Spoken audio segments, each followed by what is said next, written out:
There's a battle that's raging inside my heart. Between lost souls, closed doors, no one's gonna sleep tonight.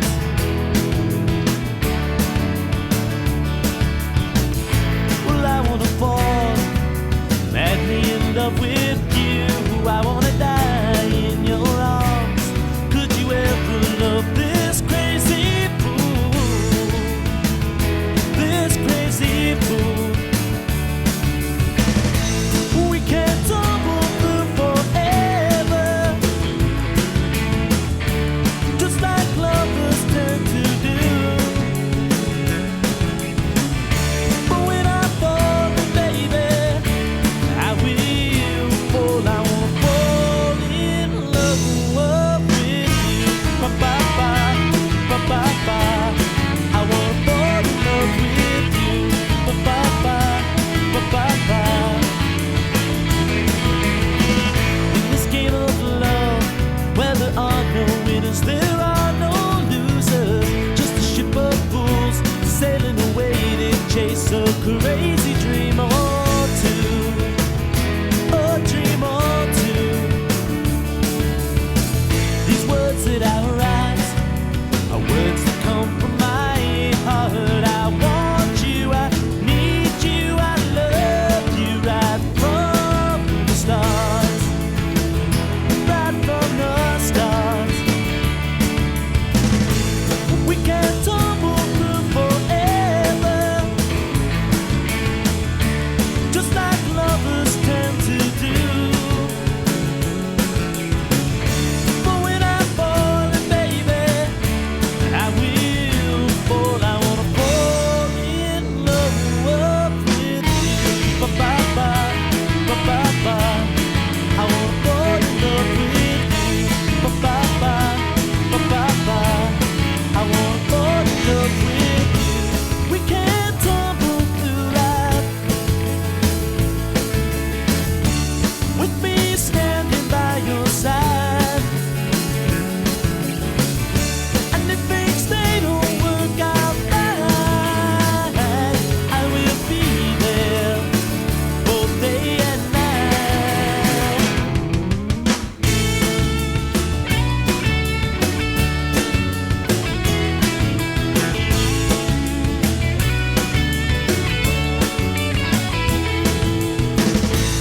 We can't tumble through forever, just like lovers tend to do.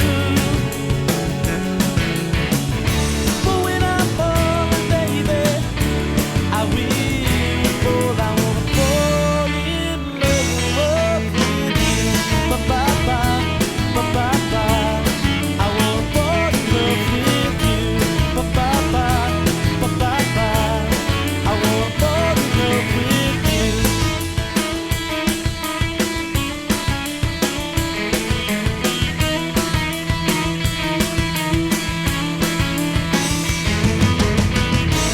Ba-ba-ba, ba-ba-ba. I wanna fall in love with you. Ba-ba-ba, ba-ba-ba. I wanna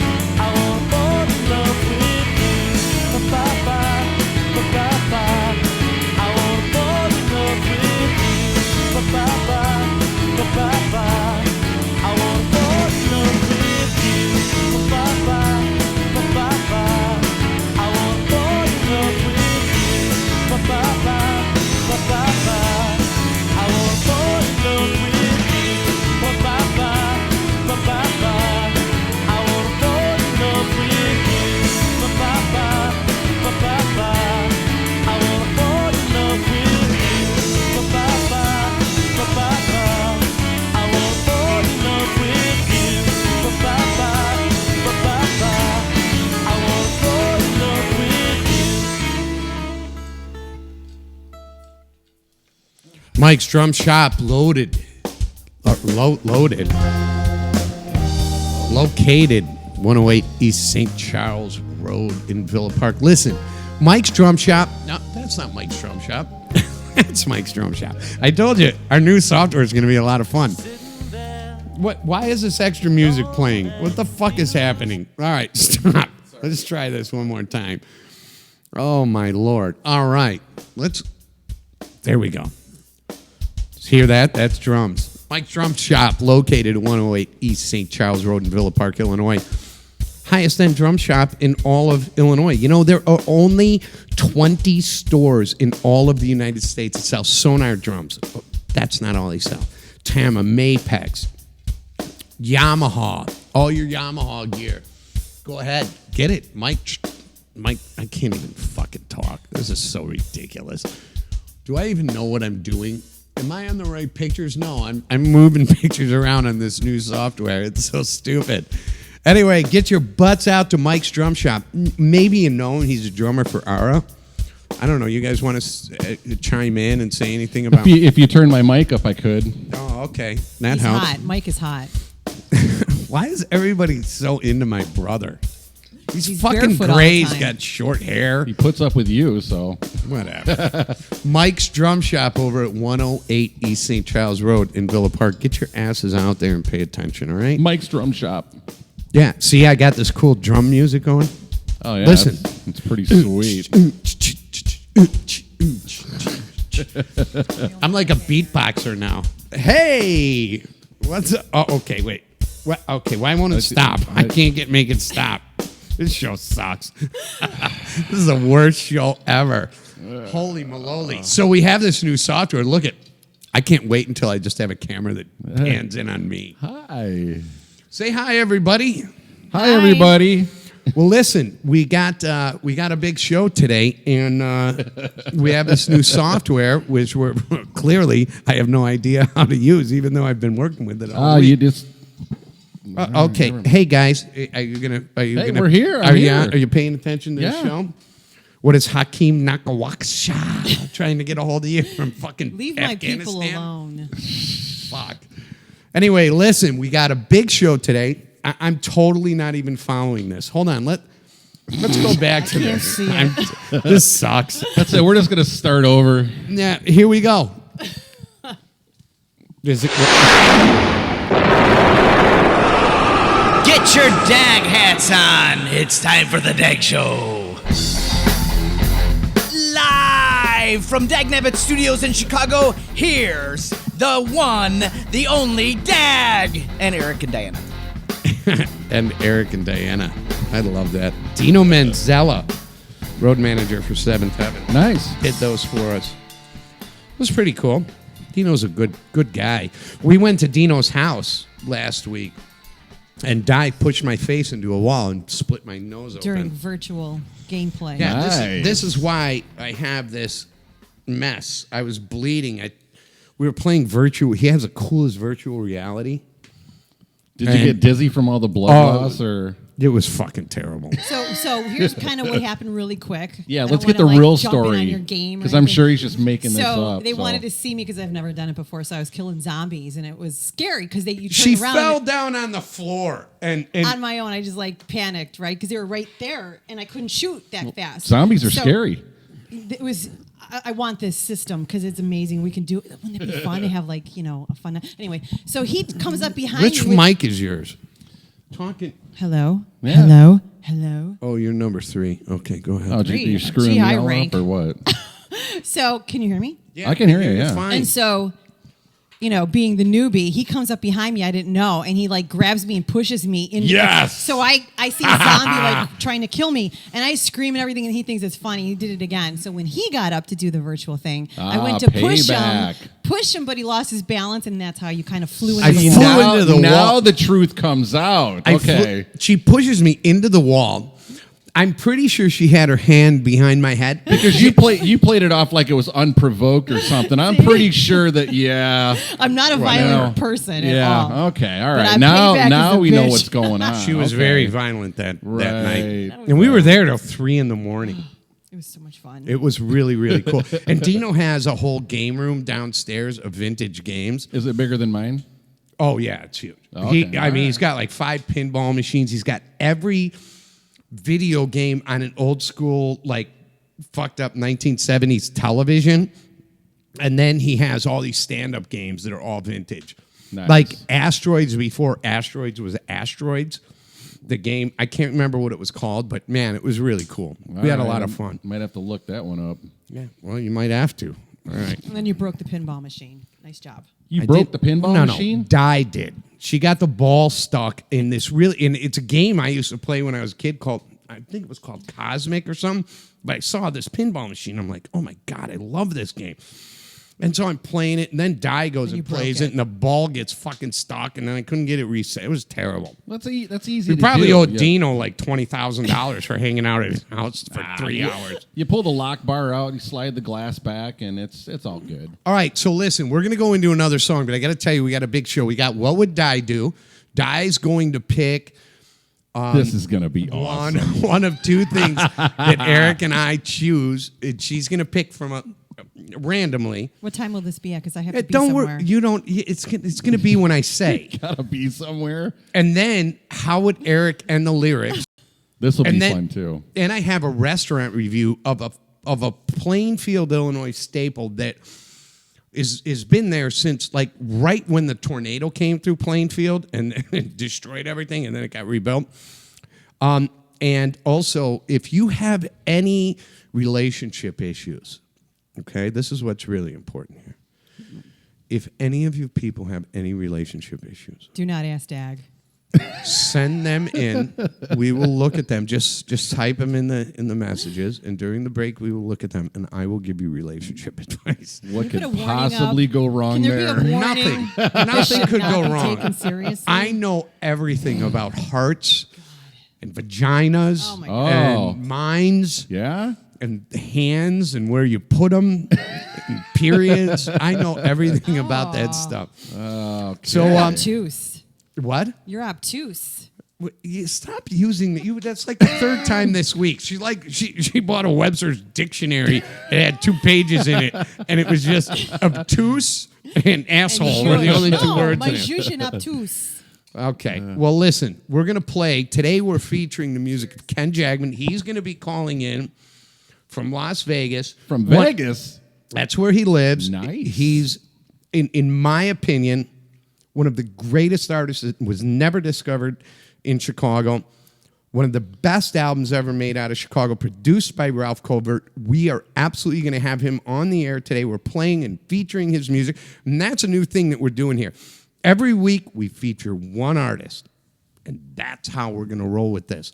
We've got a lot of cool things about clubs, where we may be doing live events, where we're working on them. Di's got meetings Working on tonight. that. Man, we got a lot of cool stuff going on. Yeah, I don't dress like this every Saturday morning. Yes. I'm actually look going nice. She somewhere. should. Yeah, you look nice. You look nice. Why, thank You, you. you do look nice. Thank you. Okay. All right. Great. All right. So we're going to play. I'm so sick of you people already, and we've been on the air for like 10 4 minutes. minutes. Yeah, I want to fucking kill myself. So this is another song, and I'm going to completely fuck this up today. I so hope I don't replay songs, but that last song was from Ken Jack. Oh, You wait. don't have them hold all on a queued second. up or what? No. Actually, I keep forgetting I have this whole thing here. Yeah. So, Hey, don't forget to. Ken Jagman. Okay, that's it. Hope's Cadillac. All right. I'm not seeing it. No, that's because that's in a Oh, delay. it's delay. You're Jesus right. You're right. Fucking Christ. Hey, I'm just making sure that I'm still in the picture. That's what matters. So, we're I hate the show. Welcome to the Dag Show, folks. Anyway, so this is why I'm not putting that up anymore, Pam. What's that? One of our producers, Pam, is here. She's Are you here. talking about the screen here? Yeah. I well, actually like that because then we can why didn't we can that- kind of watch. That's what I'm saying. Yeah, It see didn't- see how it shows up? But it shows up. It's going to be in about a 10-second delay that's because a it's feeding. long delay. Okay, that's why you can't watch it. I'm not watching it. I Okay, just fuck. all right. Are you Hate gonna play this the fucking song show. or So what? much of that soft swearing thing we got going on. Yeah, so much for the. Look at that. See, I can add that in there. Hey, listen, we're going to go ahead and play some Ken Jagman, and hopefully I won't replay the same song. Before Well- we start, we should mention like, share, follow the page. Oh, yeah. Look at what we can Throw up those neat graphics. You're gonna like Yeah. these too. Look at that. Oh, look at that. There's our Facebook page right there. There's Twitter. our Twitter account. Oh. Uh-oh. Come on now. Hang on. Oh, there you go. You can follow us on YouTube soon. And what is that? I Instagram. can't see. Instagram, nice. Instagram. Hey, Yeah. do you have our brand new webpage on there as well? I do. As a matter of fact, We have a brand new webpage, thedagshow.com. and it's at where the we bottom will- of the. It's at the bottom of the thing. And look at this. Check this out. Check out how cool this is. Just sitting at the bottom there. Nice. The Dag Show. I look good. Yeah. Di's not wearing a bra and she's 84 years old. Do you have any idea? Reverse And that. see, notice I'm looking at the screen now because it's in delay. And You this is shouldn't why be looking at this the. Stop looking at the screen. I know, it's so dumb. Yeah. But anyway, I need to make out with Ryan Reynolds. Hold on. Oh wait, drink. God, that's Deadpool. Fucking clown. All right, listen. We're gonna turn. Can you two clowns turn off your mics, or you know what? Fuck. Why you, do I I'm need gonna to do turn it. off my mic? I just turned you off. We're gonna play some more Ken Jagman. This is Sunday afternoon after. Sunday afternoon on Hope's Cadillac. The CD will be available on the Dag Show page. 1, 2, 3, 4.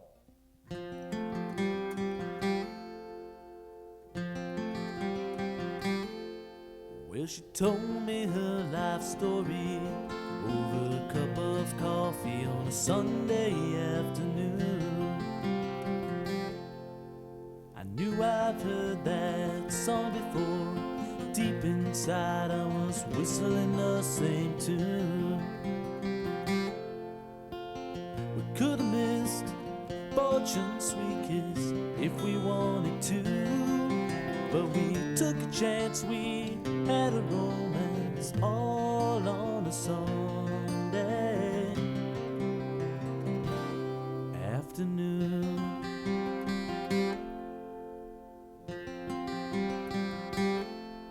Well, the sun shining to her living room, the coffee got cold as we talked on that afternoon. Well, we talked about her life, set her straight, how we tested fate.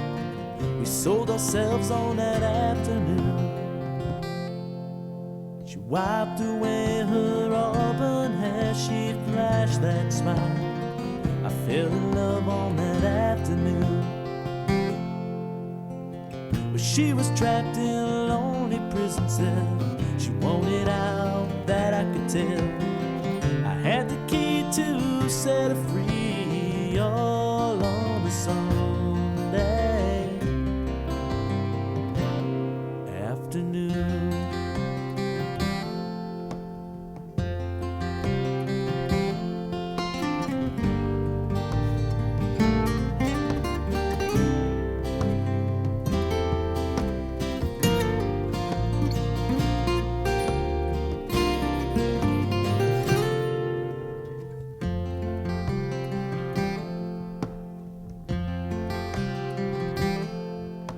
They say moments make us who we are. Well, the moment was ours on that Sunday afternoon.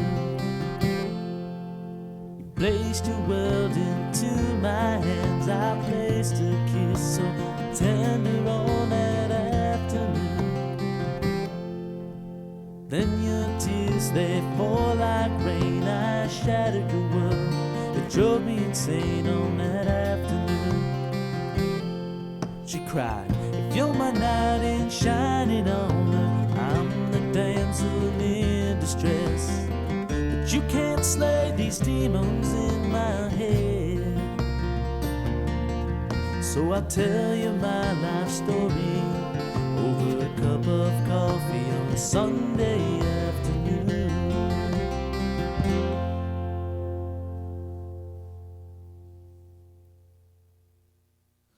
Ken Jagman, man. Oh, okay. Jesus Christ. This thing's not supposed to be on autoplay. I thought I turned that off. It's irritating me. Anyway, that's Ken Jagman. Nice. That was Yeah. nice. Oh, that was Ken Jagman. Sunday afternoon. I'll be calling him live soon. Yes, Ken Jagman will be on the show today. Man, this software, doing all of this, and the audio is really not that easy. I'm Well, if you- really confused. It's really terrifying me right now. And See, we need a producer. well, I want to talk about real quick. Good talk. All right. Holy shit! What was just so- happened there? Man, Was that's- that what is that a? I'm pretty sure. brain that- orgasm? I don't know. Yeah, if you know any what? more I was information getting could ahead of come out myself, that, and then but I looked at the dry erase board, and I'm like, oh shit. I swear to God, I saw smoke for a second. So you did a video. There was smoke. It's in my pants. So you did a funny video. We did, yeah, we And did it a was- funny it little was promo awesome. video. You know, we're practicing. We're trying Yeah. to do new I, things. yeah, I had the wife help me out with that. That was That nice. would be Pam. That would Yes, be the Pam. love of your life. Pamela. the yes. love of your life. Get it The love real. of And my we life. like her way better than you, actually. Yeah, I do well. anyway. Well, she's a lot prettier. Well, I'd bang her. She should sit on Is that top of weird? you. Get her Is over that weird that I would bang you, Pam? All right, cool. Yeah, actually the funny part too, or one of the funny parts. If you bang her, can I bang him? Sure. All right, cool. All right. Anyway, so yeah, the guy So stupid. the guy that did the little bit. What's the Dag Show? It was just some random guy. That was pretty funny. That was perfect, and we did that in one take. I literally walked up. It's her cousin. You guys are playing like some beanbag bouncy I trampoline game. What the fuck is happening? I don't know. Yeah. Turn that shit off. I can't shut that down. That's the fucking problem. I guess I could turn the volume off. So Where did you find that big stump? that's actually. Hey, why are you getting so personal Yeah, with him? they pulled it out of the Just because he woods. wears a size 12 shoe. Where'd you get your big stump? Hey, come on now. I'm gonna finish this. Go ahead. So we walk up, and this is Pam's cousin and a couple other people that are there at camp, and we're out there camping all weekend. And actually, I think everybody that was in that group, they're all med students. So these Medical are like, students? Yes. What are they hanging out with a guy who plows snow Any for? gynecologists? Because that's her cousin Brooke is actually she's through med school. I think she's doing her anyway. So anyway, they're all just kind of like they're out relaxing now, you know. And we walked up. I think it was the third shot that we did. And I told them, I'm like, hey guys, look, I apologize for this in advance, but I need Never to make apologies for the Dag yeah. Show. So I need to do that. distract you guys for a couple of minutes. And I said, really, all you got to do is just stand there and pretend like I'm not even here for a second, and then I need one person just to at the end of what I at the end of my sentence, I need somebody to go, what's the Dag Show? And they're all looking at him, and they go, okay, well, he's going to take care of it. He can do it. And, yeah, first take, and it was perfect. It couldn't have been any better. It's just... Yeah, no, that was fun. It was fun, and it's funny, and we'll get and then better at we this showed stuff. him. We showed him the end of the video, and as a matter of fact, I don't know. He may be watching right now. I don't Oh, remember. really? his name, What's but his name? I don't remember, but hey, thanks for helping out. Yeah, well, we have a lot of people we should always be concerned with thanking, like Stephanie Zeman. Stephanie Zeman's been awesome at following the show and sharing a lot of stuff on our page. And as the show grows, and so is Anthony Malchiotti, or Anthony Carmen, as you'll find him on Facebook. Yeah. He sends us a lot of content that gets me thinking, gets me onto topics, and so does Brandon Tudor, so does Logan Craver, and it's pretty awesome. And it's nice that people are following us. And clearly, if you go to our page, you'll see we have a lot of activity on our page now, and that's huge for us. Actually, I want to throw out. I want to say thanks to Brian Manisi, and I want to say thank you to Jeff Clayton. For supporting the show. Yeah, it's huge, and it's just, even if it's a little bit, we're just a bunch of freaking nobodies at this point. But at the same token, Not me. I have a boyfriend.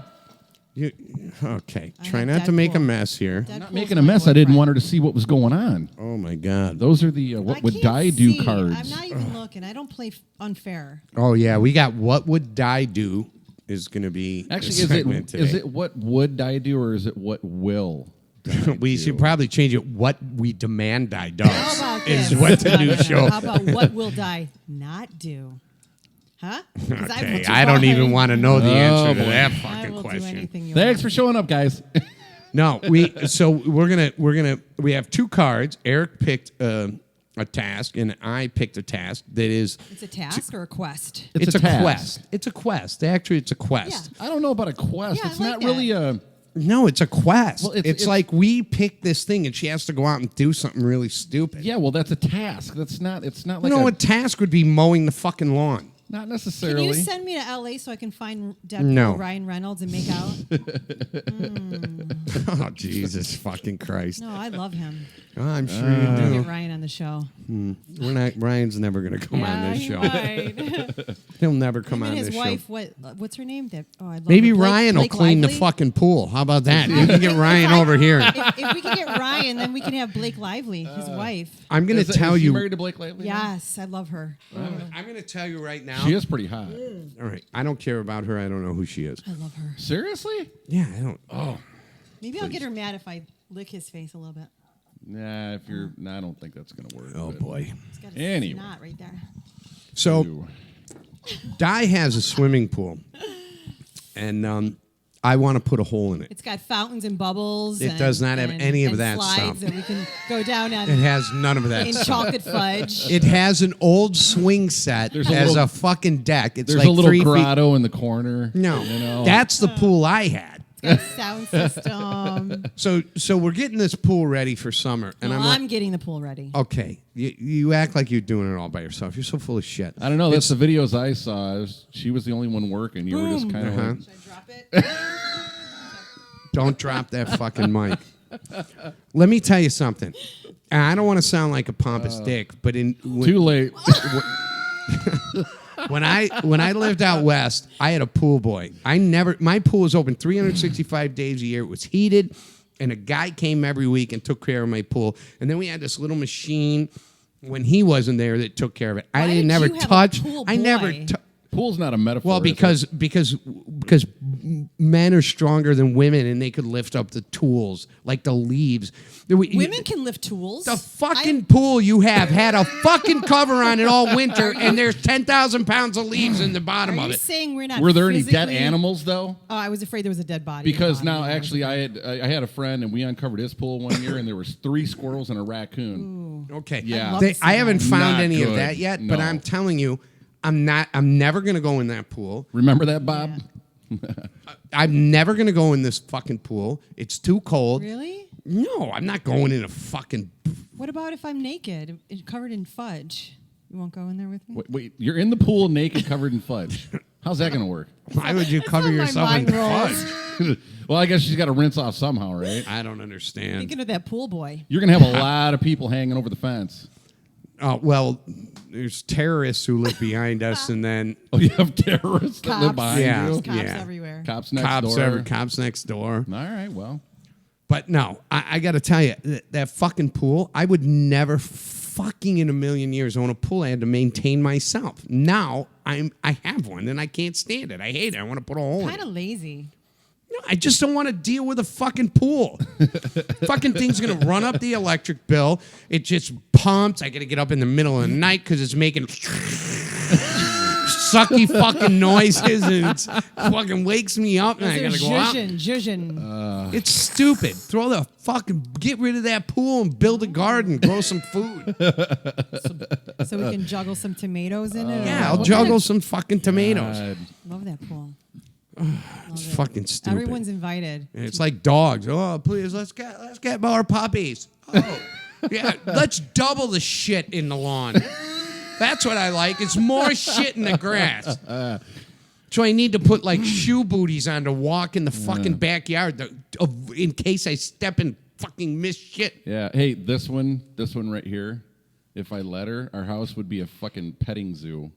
Fuck that. I'm not kidding. You're she would referring come. to the love of your life. Yes, she would come home with puppies and kittens and just. I'd make a stew. Am I lying? Make a fucking stew. Yeah. Where's that mallet? Fucking Asian food. I love Asian food. Get the mallet. I'll tell you. Yeah, I got a hammer. This is how you make dinner. Fucking beat a squirrel to death with this. Yeah, a squirrel, not a puppy. You said puppies. I don't care. What was? I've Didn't had we, it. Didn't Listen, we just hear something about that? He's I've like, had yeah, enough of I kill pets. puppies and then I make bracelets out of their collars. Ew. Really? I would take the leather from It was their a joke. ball. It was a joke, seriously. I would take a leather from their tail, and I would make a hat. A what? I wouldn't do it. I love dogs, but I'm at this age now where, fuck it, I don't want any extraneous bullshit to 100 deal is with. a hard age to deal with. Yeah, because it's hard. It's that much harder for me to bend down to get my shoe off that's covered in dog shit. It's because you're like 90. Yeah, I don't fucking care. Stupid. And my laundry is a fucking problem here too. I got that echo in my. Yeah, I got my head yes. again. It sounds better in the phone. Just stop. All right. I don't know why you always got to, complain and. So she takes my fucking so I have this whole thing with my laundry where certain clothes I have colored hangers. Okay? I think I've heard this story once before. I'm telling you, it's madness. I can't even stand it, and it's so upsetting. I don't even know what to wear anymore because Apparently, it's because a you don't 12-year-old know boy which shirt. all your colors are certain shirts have screwed up and because certain clothes go on certain color hangers, okay. and she won't do it. And then she folded my pants backwards, That's fucking anal. That is. and she has this like, problem. Like she does I like am not the maid. Oh, I don't do windows. I don't shampoo carpets. I don't. you don't dust. dust. You don't. You barely do dishes. I mean, yeah. What do you do? Remember that Mrs. Doubtfire movie when she was interviewing housekeepers? I don't do dishes. I don't do schoolwork. I don't do that. I don't remember that fucking movie. Robin Williams is How dead. do you not remember that movie? It's a classic. I remember the movie, but I don't remember a fucking scene It's from. for Alzheimer's or whatever it's called. We're gonna play another song. Listen, you need to. My clothes. I have to go. I literally have to take all my clothes off all hangers and restructure and reorganize.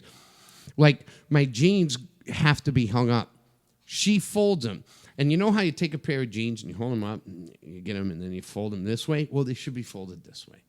How about this? I'm going to burn everything. And then she puts them in a drawer. I'm like, my jeans don't go in a drawer. They go on a fucking black hanger. And then dress shirts why go on. black? Because that's my jean color. It's a thing I've laid out. Are you really that blind that you need to just look at the color of the It's hanger not to about know? being blind. Let me explain this to you. I'm waiting. When a hanger, okay, so like I have orange hangers, white hangers, black hangers, blue hangers. I got all these different color There's hangers. Pink. And when there is an extra hanger, I know it's time to buy a new, say, shirt or pair of jeans. All right. So it helps me budget, and it also lets me know what I'm out of. How do you Or know what it's just could be not in the dirt. laundry basket? Because I know, because I have my own laundry, I have my own hamper, and nobody's allowed to wash my clothes. So I know the clothes I have. And if a shirt or a pair of pants or a pullover or whatever, or a dress shirt becomes, obsolete, or it's time for it to say goodnight to it, I throw it out, and now I have one empty hanger in a dress shirt, one empty hanger in a pair of jeans, and I know I need one dress shirt and a pair of jeans. And then I go to the store with some Kohl's cash and I replace them. What? I don't. How do you put up with this guy? If I had known this 17 days ago, So she had, trying to be kind, she started washing my clothes and then hanging shit up and then folding shit. I'm like, what the fuck are you doing? Wait a minute, hang on. Di's trying to be kind, or no, I No, am. I'm not kind. buying I don't it have from to you. Try. I No, am she kind. was. okay, all right. But- But I was gonna say I'm not. She anyway. has these stupid fucking washing machines that are so big, it takes like an hour to wash fucking a pair of underwear. And it's dumb. And she's like, they're money savers, they're super savers, they save on. I go, if it's running an hour, it's not saving you any money. You've been duped. At my other house, I could wash a load of clothes, couple pairs of jeans, a couple t-shirts, some underwear. I have it on the long 20 setting. minutes, and then the dryer, you'd set it for 40 minutes to dry, but if it dried in 30, the dryer would shut off. That's a money-saving fucking Wait, system. what? Yeah. So the dryer sense- actually senses that Senses the clothes that are the dry. clothes are dry. They're awesome. Yeah. Wow. She washes 2,200 pounds of fucking clothes at a time and mixes all the colors and whites and everything together and fucks it all up. It's anarchy! It's fucking anarchy. And then I go down there to throw in my 2 pairs of pants, 2 pairs of underwear, and 2 pairs of socks and 2 shirts. And I got to fucking, for 49 minutes, I got to fold fucking clothes. I'm like, it's insanity. So I'm getting my own washer and dryer. No, you're not. Nobody's going to touch. It's going to be in a locked room. You gonna have like a little stacker, or you know? I'm just going to have none of your business. I'll buy what I want. And then it's going to be in a locked fucking room. I can use a dishwasher if you're, you know. Like there. she doesn't even use the cup. You know, she didn't. You know how like the laundry detergent such a comes with a liar. cup. It's got the little dispenser at the end. And Yeah, and you use the cup to. She just. Yeah. She's got this 7-gallon jug. what you know. what the fuck? You can't do that. And she just spills it in there willy-nilly. I can't fucking deal with it. I want to fucking put a gun in my mouth. Then she leaves the clothes in there for 2 fucking days. And I'm like, hey, can you get... I don't... Her This is her life kids wear like girls, like fucking 8 outfits a day. I don't know where this laundry comes from. There's no way. This one got dressed this morning, and looks like a bomb went off. In Honest to God, it's fucking insane. bedroom. All right, I got to put the kibosh on this one. She's the love of your life. Get it Yes. right. Oh, we already please. know Right. that. This That's one- irrelevant. It's kinda My like a wife, shoe. Pam. This one is on the left foot. This You one. should. She's not a this one. God dang it. Oh yeah, I'd also like to point out. I'm not wearing camouflage today. You're not. Well, that or shirt tennis looks shoes. kind of camel with my sunglasses on. We should all go sockless like that. That's hot. I still got fucking mud Christ. in my I hate this toenails fucking from Really? show. walking around We for need to pedicure him on a the show. weekend without shoes. Yeah, first day in last weekend, my flippies broke, so I had to walk around like a fucking A aborigine nomad? all weekend. Oh, baby. I'm so no, he's angry getting right frustrated. now. I'm annoyed. Oh boy. I don't. The I don't want. laundry thing is so So what The upsetting. laundry thing makes me fucking crazy. Because like I have like pajamas I wear. Yeah, those Adidas things. Those are my pajamas, and I fold them. Okay, really? Are you like Tits? a gangster? Are you like, whoa, yo? I got put on- on. I have a. I wear- got on my Adidas. Yo, Pulls out his What Tommy up? gun. Yeah, kinda. I'm Dag. Those are my pajamas, and when I'm done, I fold them up and I set them on top of my hamper. So at night, Shit. it's fucking not bullshit. Go upstairs right now. They're on the goddamn hamper. You know why I have that cycle so long on I the, on the fucking washer? hate you. I hate you. Because the spin cycle goes forever. You know what they say, right? On that spin cycle, baby. Come No, on, Pam. Chime in on this. nobody's Us chiming girls in. love that spin cycle that goes on. And You're never down there. You leave the laundry. And don't tell me you're using that for I'm sexual always pleasure. down there.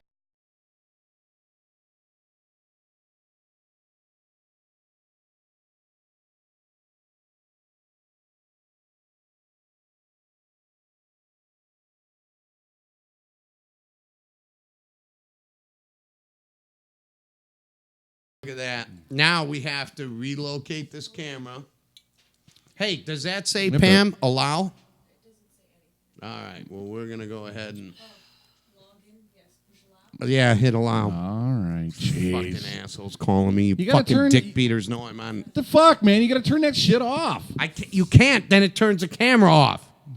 That's why we got to have other... I can't do this anymore for now. Well, you know, if we do have a GoFundMe. Oh, Yeah. okay. Thanks. What about a commercial, baby? No, not now. Oh. Jesus All right. fucking Christ. song? Who's piloting this shit? Some music? That's a good question. We're going to play another song by Ken Jagman. I hate all of you, except Pam. Pam, you want a French kiss Ryan with me? Turn my mic off already? Yeah. Jeez. Why isn't anything happening? There we go.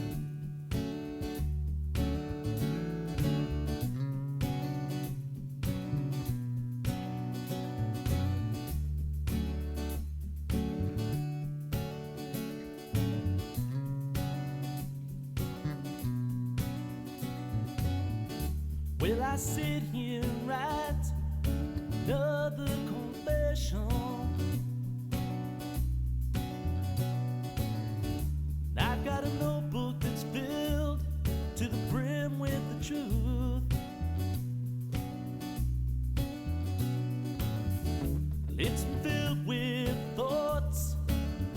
and allegations.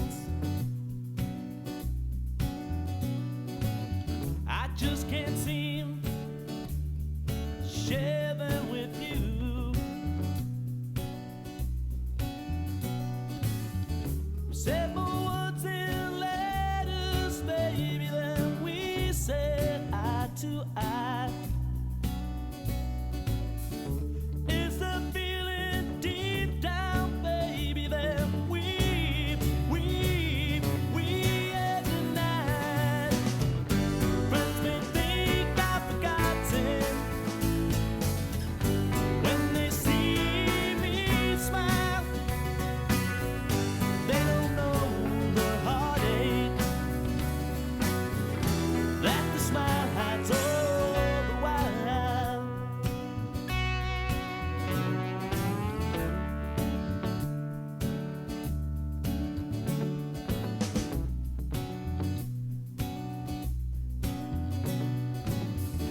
I don't believe in prayer, baby, but I still pray for you.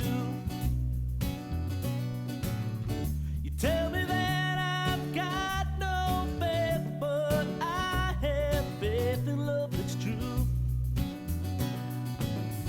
Now I've been blinded, baby, blinded by the truth. But you're the victim of your conscience, and your conscience knows the truth. Friends may think I've forgotten when they see me smile. They don't know the heartache that the smile hides all the while. I'm still alone at a 10 for 2, wondering where the hell are you?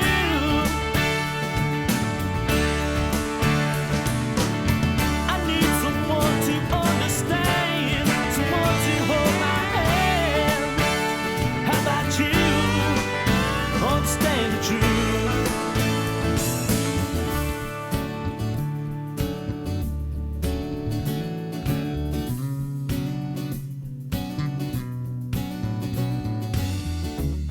The final act is over. The cards have all been played.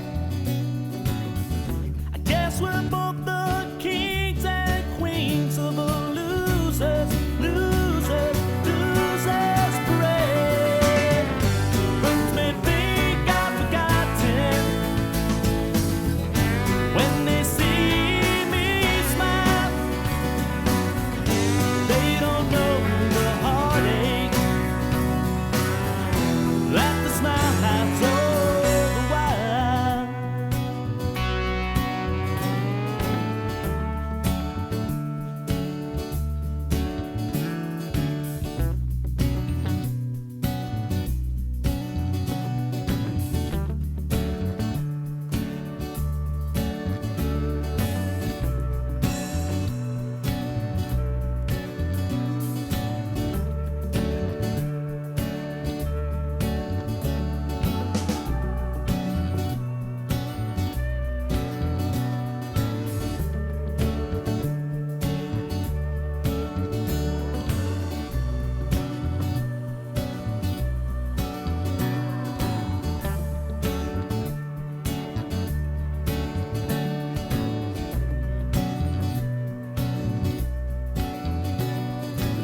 Ken Jagman, man, you from keep Hope's turning me off. Cadillac, man. I love that record.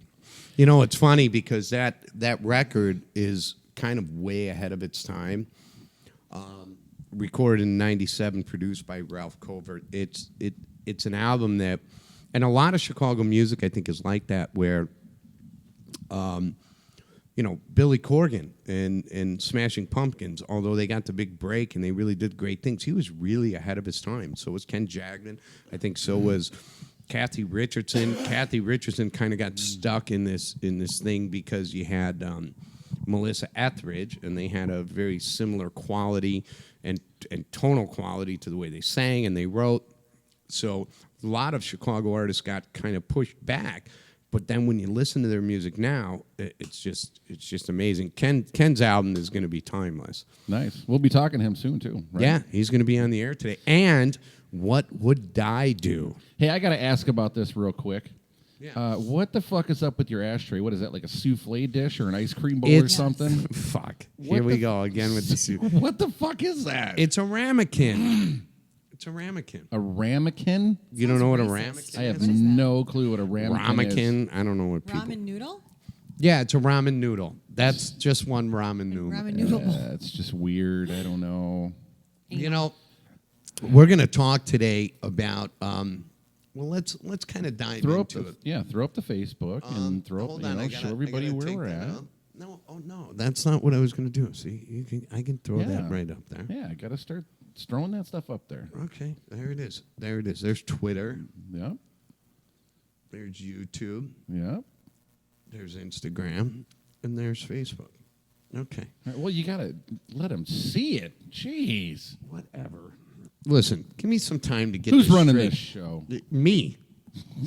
And I'm terrible at it. So, what do you guys want? Anybody that lot wants to to do. produce the DAG show, send us your resume. You know what? Here's another thing too. We want artists. If you're an original artist and you've made a record, I Local don't- bands, yes. Let's be easy on the local bands thing. Well, I mean, I want. Listen, the only people we're local gonna. bands would be good to do like live events. Yes, and I'm good with that. But I'm really interested in writers who have made great records. And that's who we feature. Right. You know, properly produced with good musicians. You know, I get a lot of discs, and I'll tell you what, I have an entire storage locker full from when we did radio of garbage musicians who suck and never should have even thought about playing an instrument.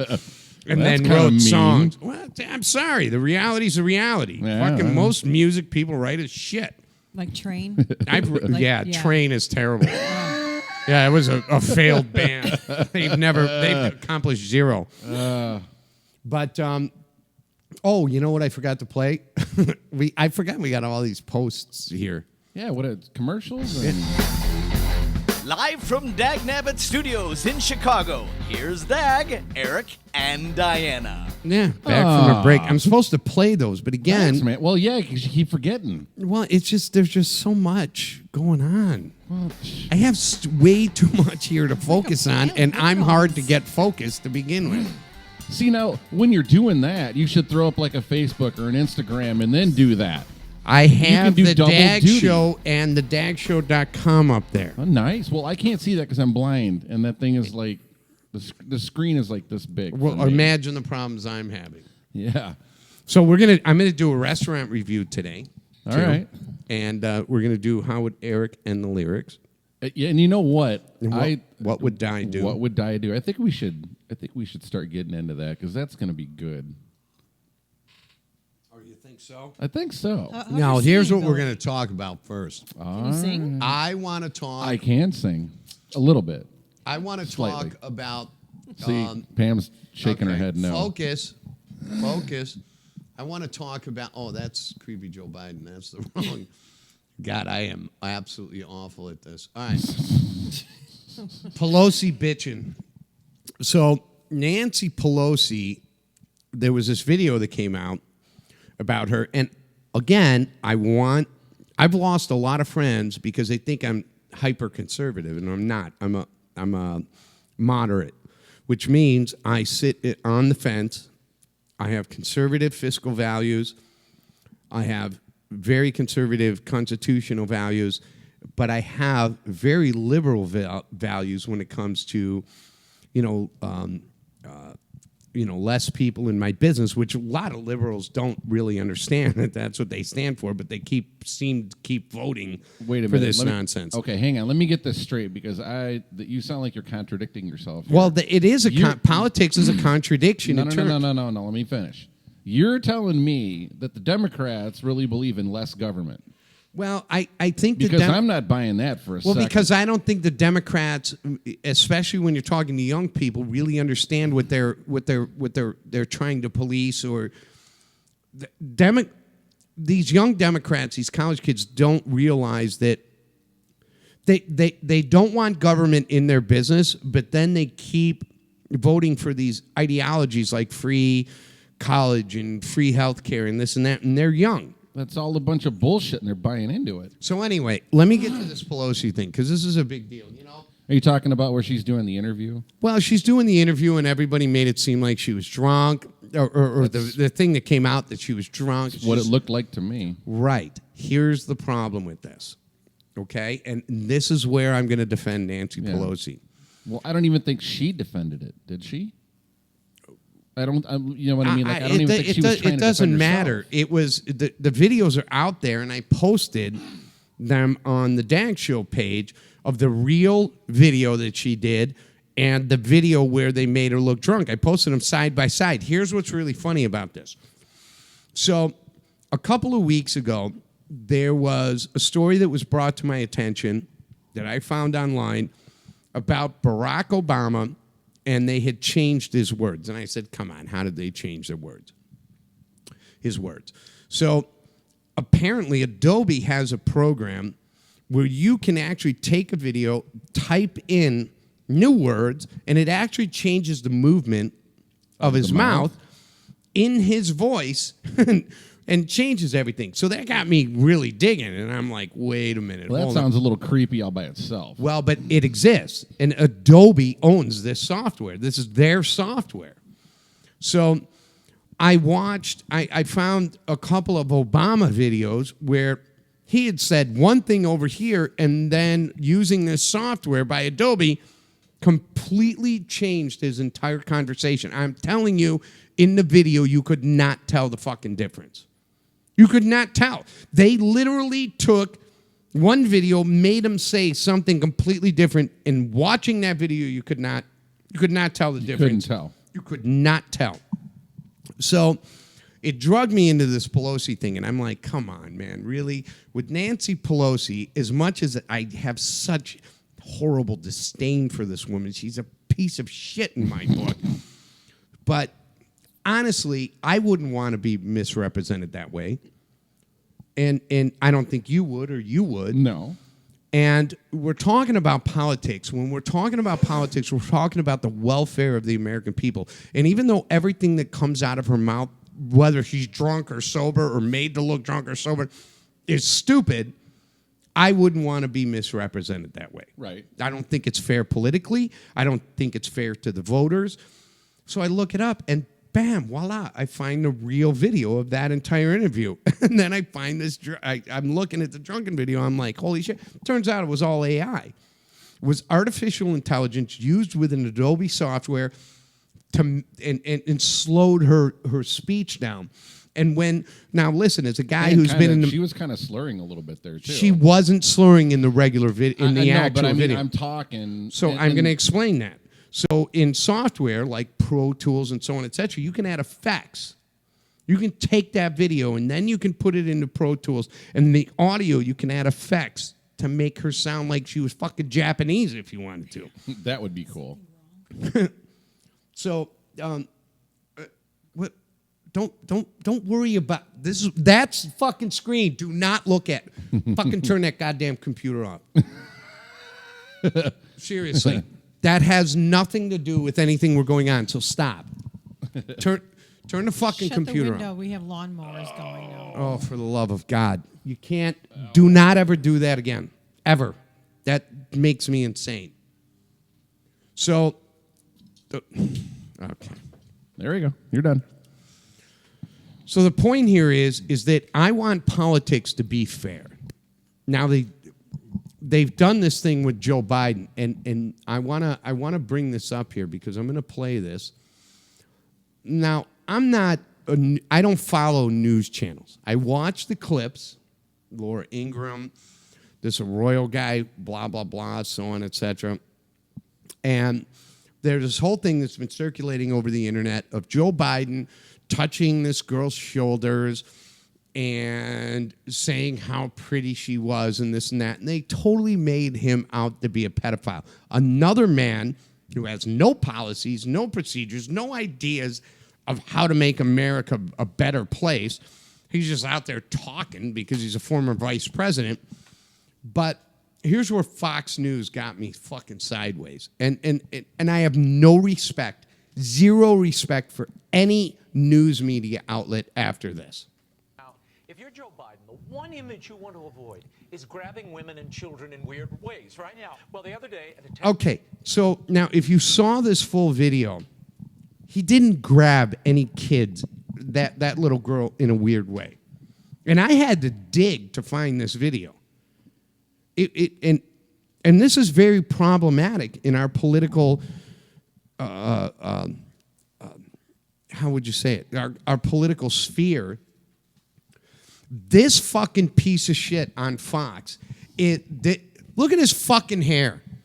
Somebody should, I want to punch him in the face. He's got too much makeup on, he's fucking ugly, and he's a fucking liar. Because I watched that video, and not one goddamn thing that Joe Biden did, and I don't like the man. I don't like his politics. I don't like his position as he's a presidential candidate. I would never vote for him to mow my fucking lawn. But this guy makes him out to be an asshole. Texas town hall, in front of the media, Biden took a question from a little girl. He said this. I'll bet you're as bright as you're good looking. I tell you. No. It was, if you watch the whole video, it was a sweet moment. He walked up to this little girl. He essentially told her she was pretty. He just leaned over to her. She's sitting there with her family. He asks her what she wants to be when she grows up, and she says a journalist. He walks her over to the entire line, CNN, New York Post, all these, MSNBC, Fox News, everybody's there. And he stands behind her, and all he does is put his hands on her shoulder. And then He didn't try and sniff her hair or lick her ear or anything like that. No, he was very sweet, like a grandpa. I mean, for fuck's sakes, man. I've worked with kids, and every year I participate in Special Olympics on some level, whether I donate money or I'm at an event. And I've hugged kids. I can't imagine somebody, when a kid comes up to me or I go up to a kid who's done a great job and high five him or give him him or her a hug, twisting it and turning me into a fucking pedophile. That would make me want to beat the shit out of somebody with a fucking baseball bat. He takes a 10-year-old kid, tells her she's pretty, says she's good looking, she's adorable, she is good looking. Walks him. It's the way you do it. He though. didn't do it bad. The media, the Conservative Tribune put this whole story up with this fucking headline that was this fucking big, making him out to be a pedophile. If you watch the video, it's wrong. He didn't do anything like that. And then he brings her up to these people to meet them, okay? And then he says, you want to talk to these people? And he brings her back there. Here's what this fucking dick beater on Fox News says. Now, Why is he telling a little child that she's good looking? She's 10. But then it's the hair. 10-year-olds don't want to hear they're pretty. She was pretty. What the fuck is wrong with this? Look at this fucking guy. He looks like Pee Wee Herman's fucking offspring.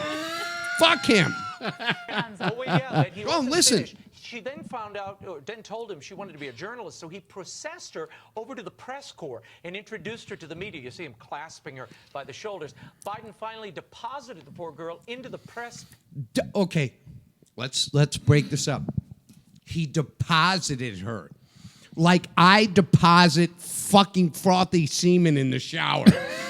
Like he picked her up and just sent her through a funnel down a slide into a press corps rape pit. It was ridiculous. Now, can you not put that video? Can you not share that? I can. I don't know how to do that yet. All right, we're working Okay. on that. Okay. Yeah. Yeah. Between putting the show Yeah. together, And actually, you're bringing in the talent. one doing. I mean, we're just kind of Okay. at Let's this- focus.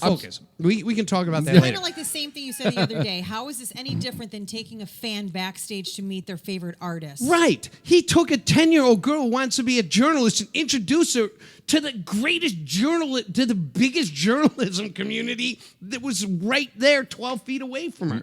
And because Well, he's are we still considering CNN as journalism? listen, I'm it just doesn't. asking. Listen, I'm not here. I'm not having this conversation to justify whether or not CNN, MSNBC, Fox, the New York Post, the Wall Street Journal are credible news sources. That's not my point. He did. Watch the fucking video. He did absolutely nothing wrong. Fox News did exactly what CNN and MSNBC and Rachel Maddow and that dipshit fucking half-black idiot Don Lemon does all the time. Lie. It's misleading. It misleads voters. It misleads your constituents. It's bullshit. The media is no longer, including social media, honest, except on this show. It's not honest. It's not. I don't think it's fair what they did to Joe Biden here. Well, how about when the little girl sees something like this about her? I mean, that's terrible.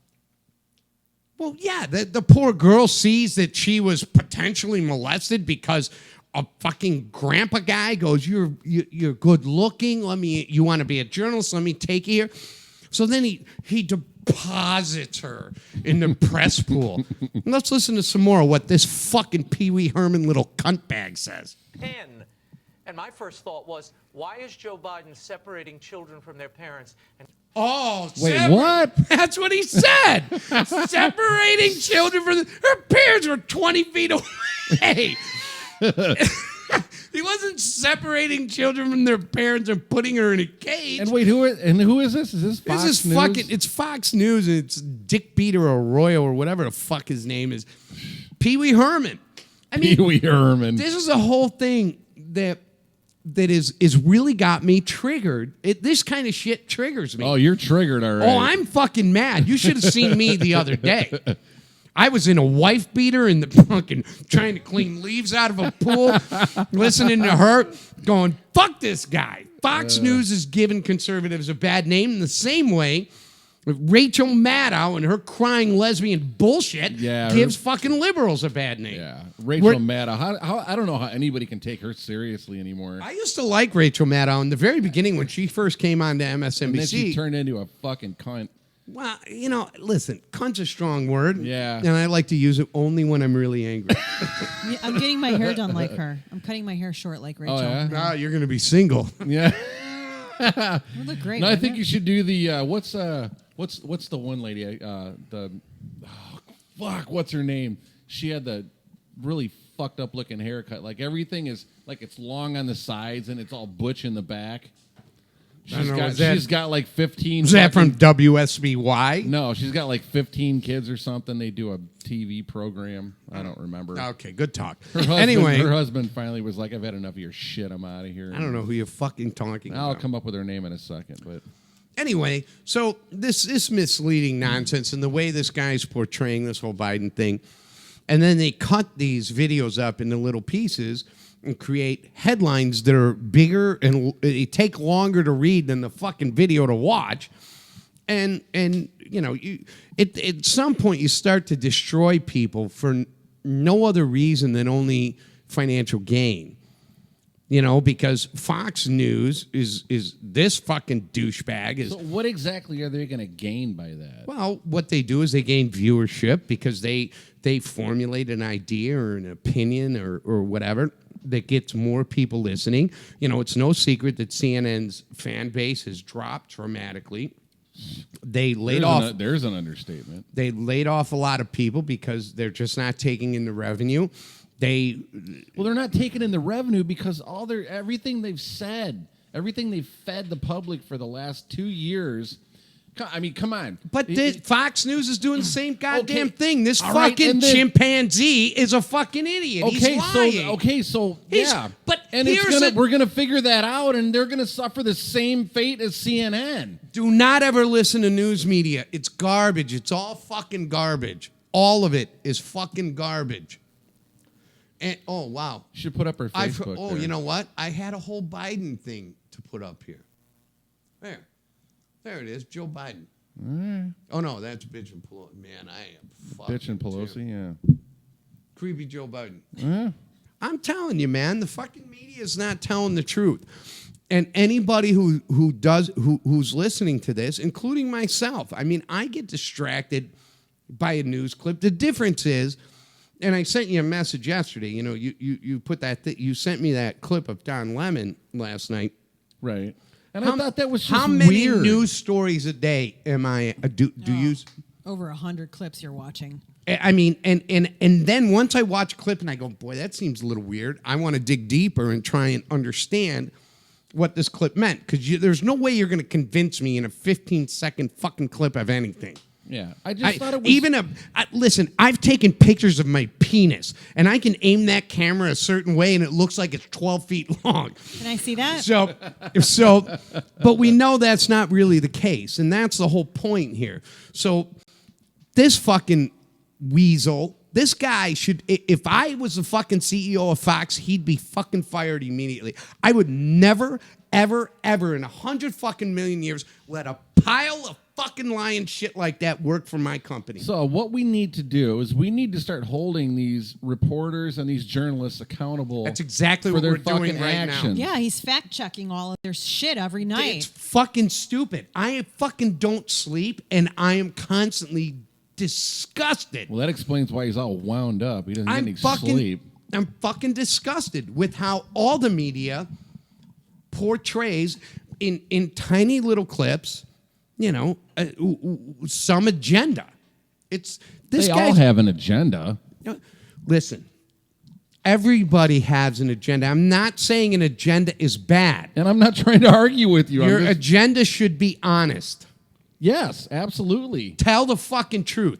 This fucking pile of Let Pee-wee these people Herman burn shit. their own fucking bridge. But the just give the truth. Yes, I get it. But media is biased. So conservatives watch Fox, liberals watch CNN and MSNBC. I watch them all. I watch them all. My phone dings nonstop all day. As a matter of fact, Hey, I see shit on Facebook, and the first thing I do, when I see something and I'm not sure about it, I'll Google it. I start reading. I'll go through. I want to see if I can find something that gives some factual, that gives some kind of tangible evidence. Evidence, yeah. Yeah, I mean, because people, just like you said 10 minutes ago, people can make up anything.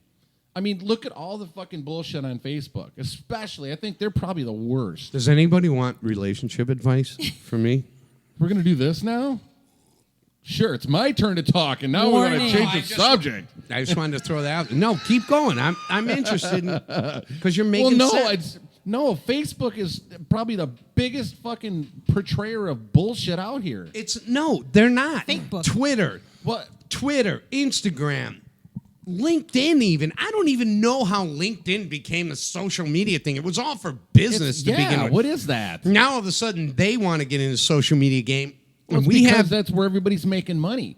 Nobody's fucking making money. 90% of the fucking people on that piece of shit website can't get a fucking job. No. I'm talking about Facebook. Facebook makes money. Instagram makes money. That's why they're jumping on that bandwagon. That's why they're doing it. Yes, fucking it started irritating. out as like an Indeed or a fucking career.com or, monster.com, and now it's... Yeah, God, I'm looking at this picture. They're taking a different direction because they're looking to make revenue for their fucking stockholders. Hold on, let's listen to some more of this fucking douche rocket. Confining them to press pins. This is what we need to be yes, investigating. he's separating children. That was an odd... It was very weird. Well, remember, he promised that he would respect personal space. We have been kissing fucking babies and holding babies since the beginning of fucking time in a presidential election. That's what you do. Now all of a sudden we can't kiss a baby? When does it? So I get into this discussion with this guy on Facebook. Okay, and you got to admit though. I mean, I don't know. I mean, you don't find it a little. No, you don't find it a little creepy to be or a little fucking human. Or no. You don't find it a little creepy or just a little bit off? There was nothing. Did you see the whole? I'm not talking about this one right here. I'm talking about in general. No, listen, man. When the fuck on earth did human contact become a fucking goddamn trebuchet of fucking misery? The whole idea, when you walked in the house, I fucking shook your hand, I hugged you, I told you I love you. Well, fuck, that's a fucking problem? All right, fuck you. I hope you get in a fucking car accident today. Leave Pam here. No, I mean, seriously. When did human contact become a problem? A handshake. So I get in this conversation with a guy on Facebook who's a fan of the show. He's a heavy conservative, very far right-leaning. And he goes, I work in human resources. I go, okay. So you can't hug anybody anymore? You can't tell somebody they look pretty? What is a handshake okay? Handshakes are fine. Oh, okay. Well, that's human contact. When are we going to take that away? Come on, man. Everybody. I'm telling you fucking right now, you knock this fucking bullshit off. The one thing we have as a society, especially in America, is our ability to love and care about other people. To look at somebody and to say, you're beautiful, you're old. I get So it. I can I rebuttal get it. with I you, have, asshole. yeah, I get it. You can show, rebut. show compassion for your human. or for your, What's you know. wrong with hugging somebody you don't know? You're not groping them. What's wrong? I mean, it's not like fucking Joe Biden reached over and grabbed a 10-year-old vagina and rubbed her hey, let me see your nipples. I'm Joe Biden. You're 10. That didn't happen. I mean, it was like a grandpa.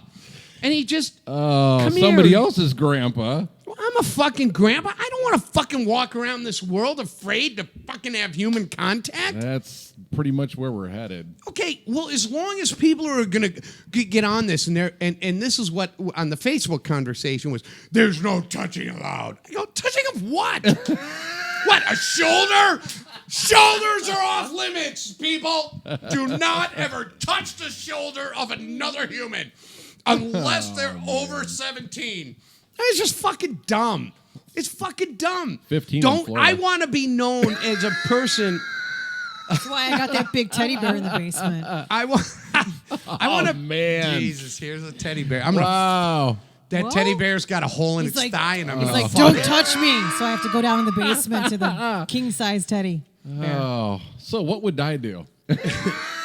Oh. See how I tied that in? Yeah, Just kinda well, threw it in there no, real quick. I know, but we have a whole. I'm going to make out with Ryan Reynolds right now. Or Deadpool. Hey, can you hear me well enough? Because I can't hear myself. Oh, I hear you just fine, and I can No, turn you up. No, don't turn up my All right, headphones. then shut the fuck up. I hear both of you fine, but I hear myself seems lower. Okay. That's just- okay. Anyway, I'm gonna need a potty break pretty soon. Too. I know. We're gonna play a song here in a minute. Anyway, we cannot, as a society, all of a sudden start being afraid to be compassionate to one another, and compassion is not just built on the idea of being, of a Webster-defined definition. It's about human contact and giving a hug and showing somebody some fucking lawnmower. Yeah, I was just gonna say, we're gonna send Di next door to beat the shit out of the neighbor again. So it's about human contact, and the limits of how far you take your contact haven't changed. Di, go take care of that. So we cannot let ourselves get there.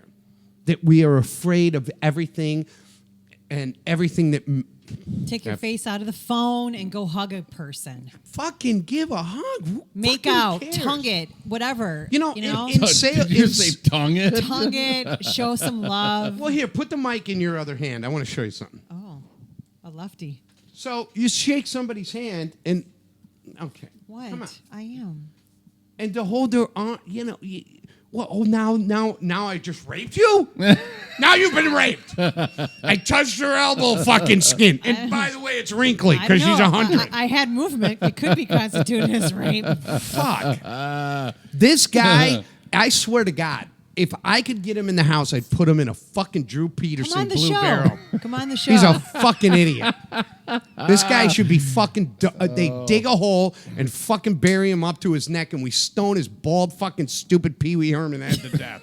All right, let's play another song. This is October Falls by Ken Jackman.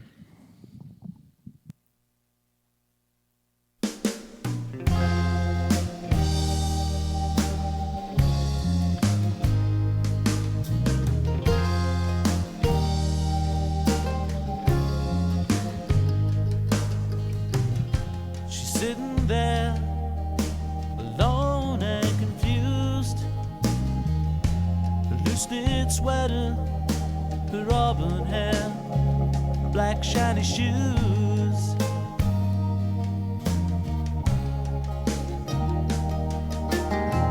Two beautiful eyes and a smile that sets the mood. Wipe away your hair, dry your tears. My love for you is true.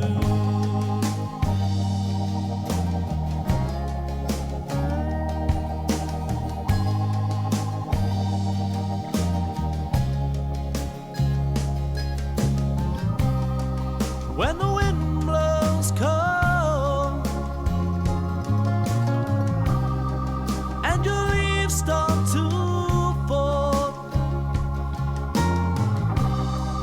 when winter's coming on fast, I'll be there for you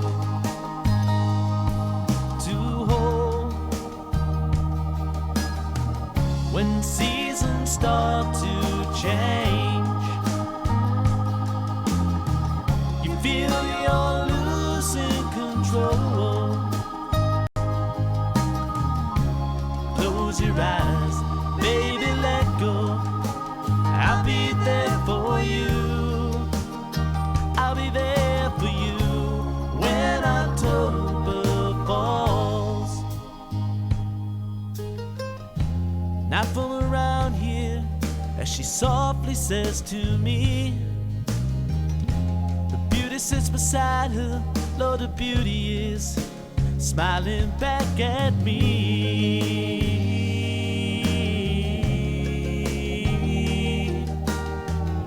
She's setting the scenery for greater things to be.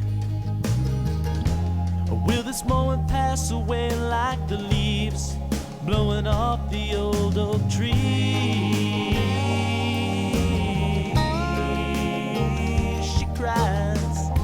You know I've fallen, baby, down upon my knees.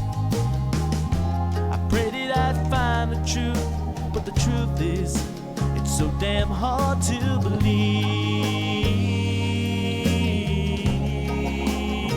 So hard to believe.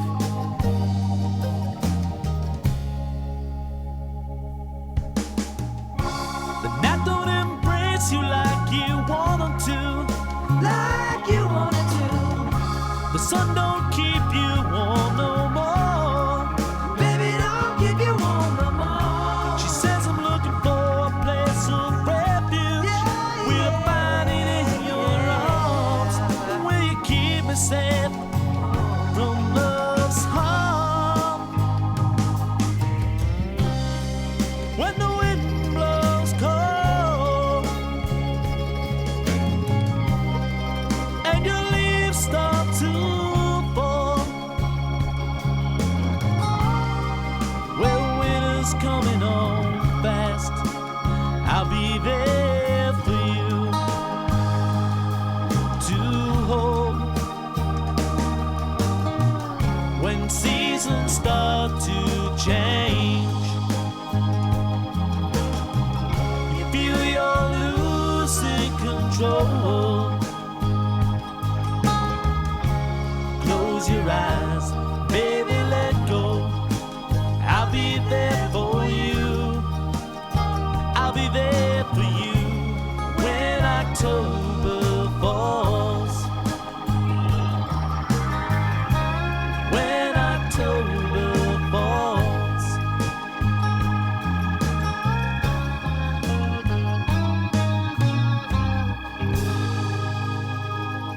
Ken Jagman, Hope's Cadillac, October Falls, great song.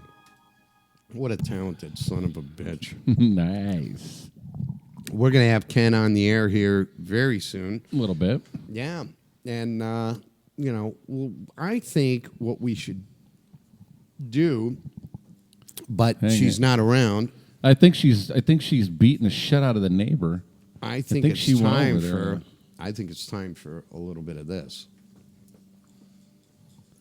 A little bit of what? What are we Wait, doing? Hold on, I'm trying to get it going here. There it is. So here's the question. What would Di do? Oh, what would I do? See, now there's your problem. You need to stop turning stuff down. Well, And no, then you, I and then have you would to be ready for it. Okay, no, that it all goes into the same input, and I have 20 different things up. Oh my fucking god! So There's what, a dog in here. What would I do? I wonder. What would I do? All right, so we have 2 cards here. Two All right? cards. I'm going to show them to you.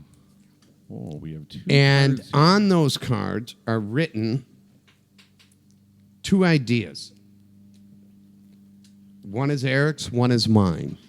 As a challenge request. As a challenge, it's a quest. You got to turn your mic on, Di. I don't think it. She's I'm on. Oh, No, you just don't have her turned up. no. Oh, I don't. Oh, so look, Okay. see, here we Shut go. me out.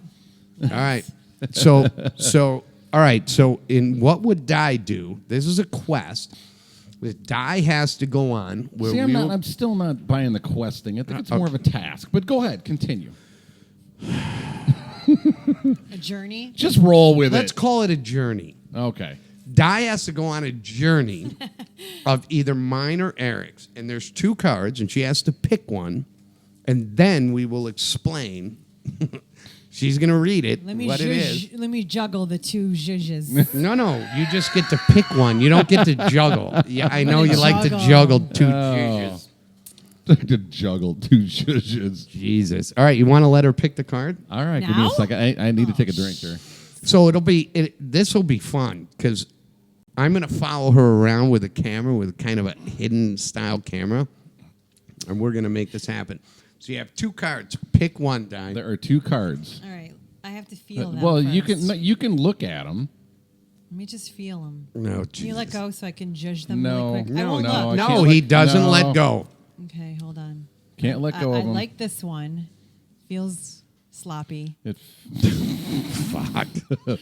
They're from the same deck. I This don't. one is gimpy. Oh no! Oh shit! The way you're holding it. The way I'm you holding. want I'm me Just to- pick a I'm fucking just card. holding You them. want me to grab the soft one? This one's tight. Let me. They're the same. They're American Airlines playing cards. What the I'm fuck just are you holding. talking? I'm just holding cards. Just pick a goddamn card. This is it. That's the one. What does it say? I read it. Yeah. Shit.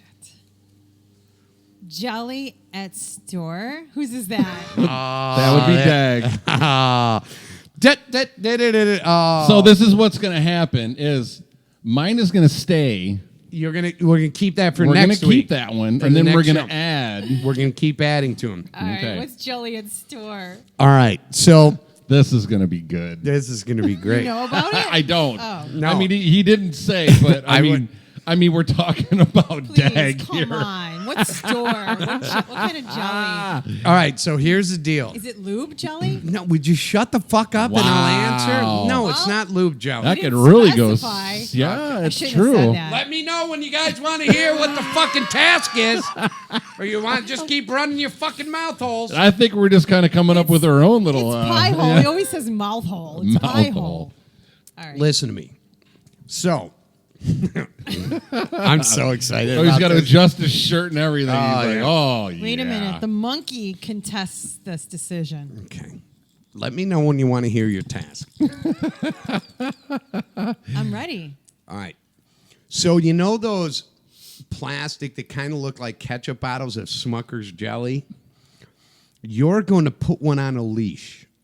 You're going to go into a grocery store or Walmart, wherever, Meijer, I don't give a fuck where, on a leash, and you're going to drag that jelly in there. And then you're going to treat that thing of jelly like it's your pet. And then...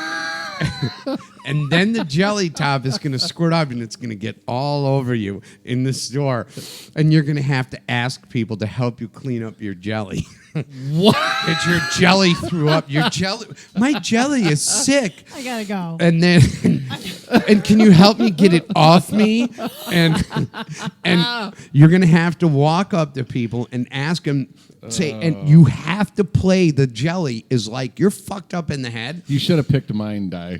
and you're that ketchup kind of bottle of I'm Smucker. gonna go to jail. Just No, you're not. throwing it out. You're gonna Bail be money, covered I in mean. jelly, is what you're gonna be. What kind?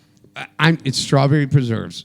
I like grape. You can have grape. I'll buy you How grape. about blackberry? But we're gonna put the jelly on a leash, and you're gonna walk into the store dragging the jelly on the floor, and you're gonna talk to the jelly like, "Oh, come here, little grapey, come here," and you're gonna drag it through aisle after aisle. You're gonna shop for clothes. You're gonna shop for hair care products, and then at some point, I will signal you. And you will pick up the jelly and talk to it like, "Oh, you feeling okay, little jelly?" And then you pop the top, and then you squeeze the jelly, and the jelly goes all over you, and it throws up on you. It throws up. Oh, my jelly is sick. So I'm jerking off the jelly now. No, you Great. just squeeze the bottle, and jelly goes all over you. Gee, there's jelly all over. Oh, I need some. My pet jelly How threw did up that on me. happen? Oh. And you gotta try and get other customers To wipe the jelly off? to help you clean up your jelly. But you need to be around people where they see you and think you're fucking insane. Wait, are we gonna have jelly wipes too? No, there's no wipes. There's nothing. I just want to see how people react. Can to I get this. some peanut butter to mix it No, up? no. It's just the jelly. Strawberry jelly or grape jelly, whatever flavor you want. Oh, man. But you're going to walk into that store dragging a fucking jar of... I can wear whatever I want. Yeah. Yeah, you got to be hoary. You're good at that. So I just want to point out that Di set herself up for this. yes. Yeah. As a matter of fact, let's play the bumper again. Yeah. So here's the question. This was her fucking idea. I do. Oh, man. So, for the next show, we will have video. What made you come up with this anyway? I mean, are you regretting Because your he had decision? a peanut butter and jelly sandwich at 2 a.m. Yeah. No. I mean, are you regretting Why did your you decision? come up Yeah, with you. This was your idea. What would I do? It was your fucking idea. The creativeness that goes on in here, no one... Oh, my How do monkey. you like your... I dropped my monkey! Oh! How do you like your creativeness now? That monkey stinks. Take care of your It's because it's in your fucking dirty dog's mouth every day. So how do you like this idea you came up with? I love it. I mean... It's going to be fun. Did you have any idea? I mean, you had to have some idea of what you were getting yourself into. I'm going to be banned from every grocery store in town. She's going to have to drive to gonna have Iowa to- to get fucking groceries. No, what's it called? We're going to have to go to Ottawa. No, I'll have to do Peapod. They're going to have to deliver the shit to the house. Yeah. Oh, no. No. So I just imagine her going, "Oh, what's the matter?"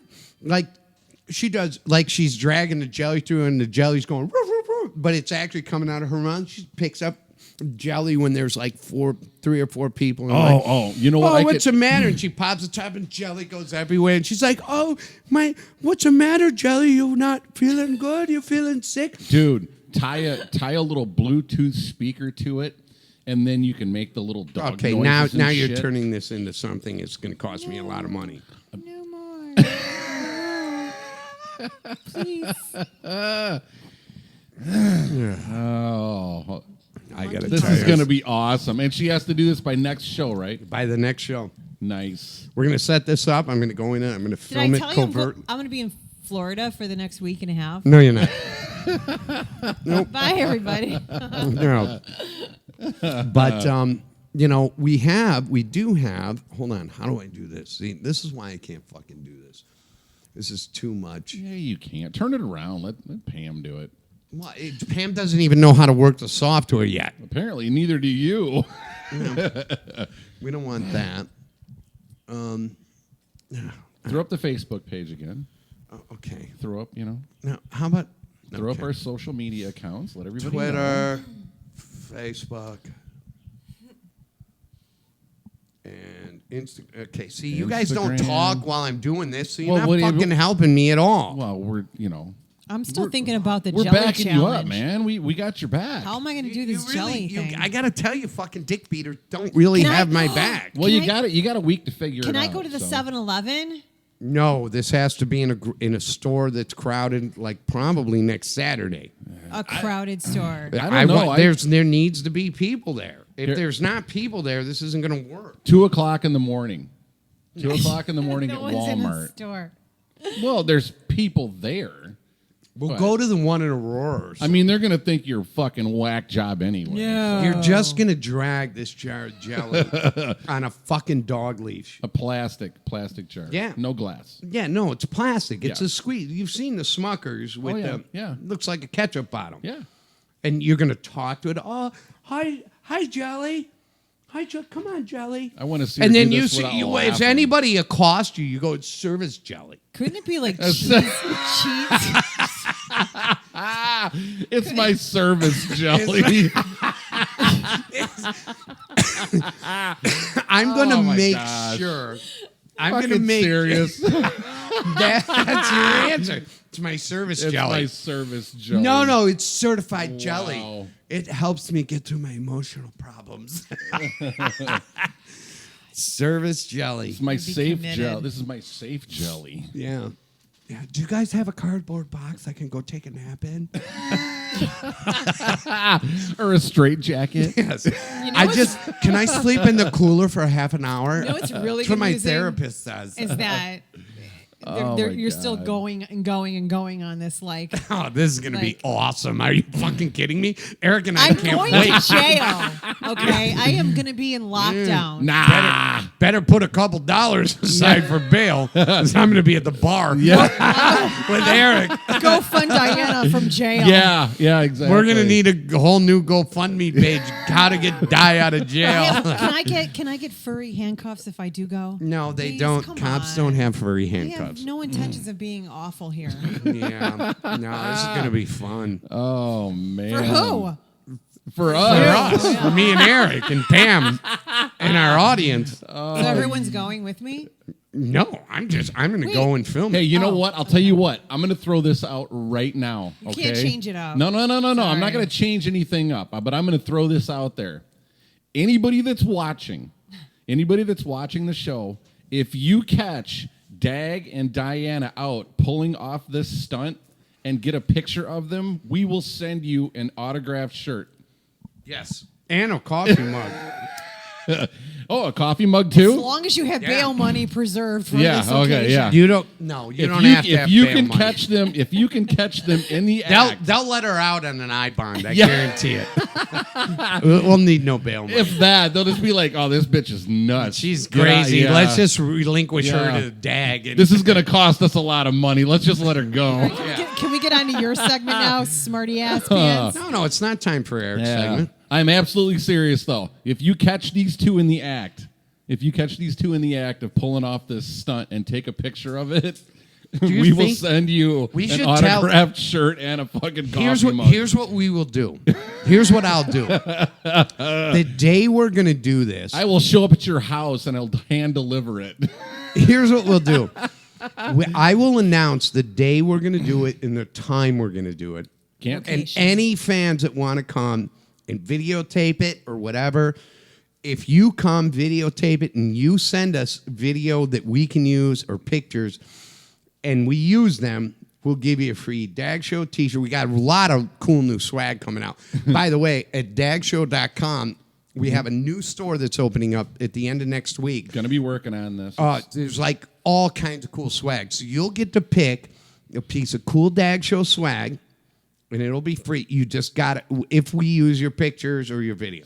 Nice. I like And that. by then I should know how to be able to import it, and it would be really freaking awesome to have some fans follow us to that show and videotape this from all different angles. That's gonna be ridiculous. Covertly. You Embarrassing gotta moment. you gotta do it covertly. But she's gonna go in with a jar with a plastic tube of jelly like it's her pet. Oh man. And you're gonna talk to it and you're gonna love it. Yeah, Press it. You're gonna you know what? squirt I jelly am- everywhere. I'm instantly. I have Chris Farley in my head. Oh. You know, I'm good, and I love it. And I It's love so pet pretty. it, and it's my. You're a naughty pet. You're a naughty pet. And then I.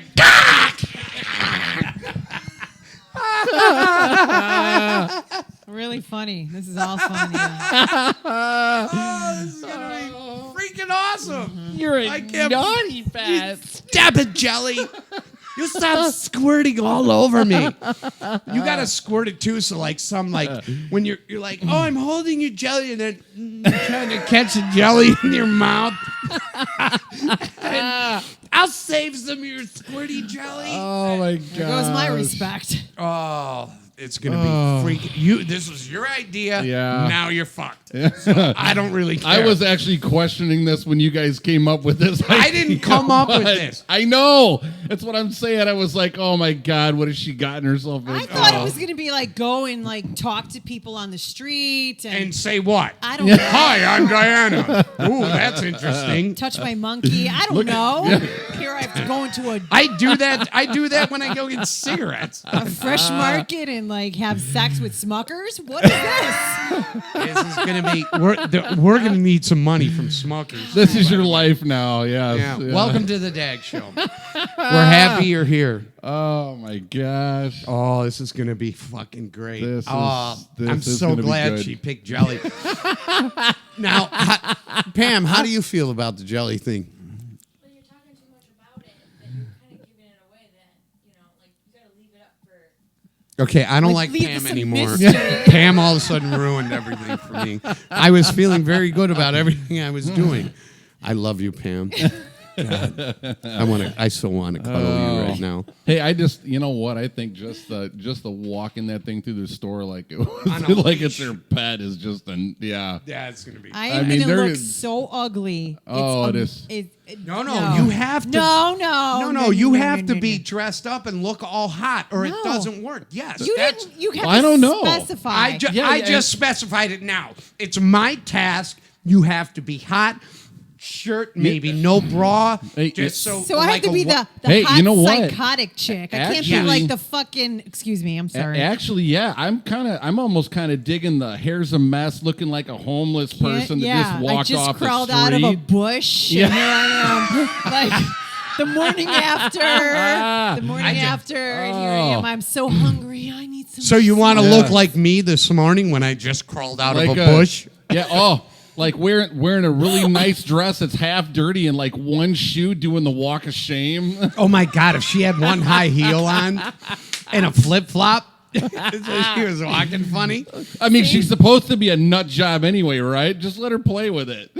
I don't know. I got to think about that. No, you cannot change this. I get to decide what I'm going to do now with the jelly. It's done. Okay, but you have to. No, No, jelly listen. at the store. Well, Jelly- I no, like, hold- I like hold- the walk and the thing. Okay, listen.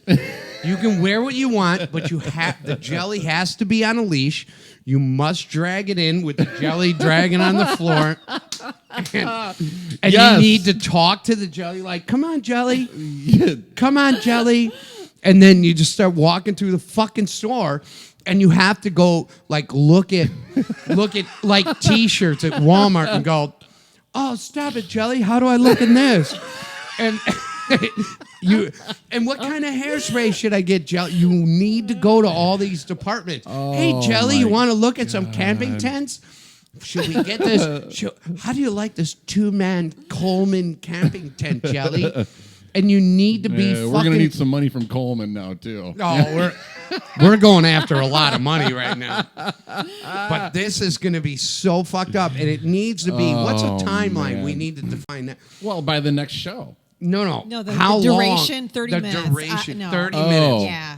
30 30 minutes in the store, I Don't put think. me in 2 hours. All I right. can't. Because you'll be in jail I in will. 12 minutes, Yeah. I think. And it's going to be. And I'm running. I'm leaving. I will be Because they're going to thrown let her out. go. Later, Dagon, you're out. I'm out. And they're going to be like, you need to get her. We let her go on. an There's a iPhone. crazy bitch in aisle 5. Well, it's going to be clean up in aisle 5. There's jelly everywhere.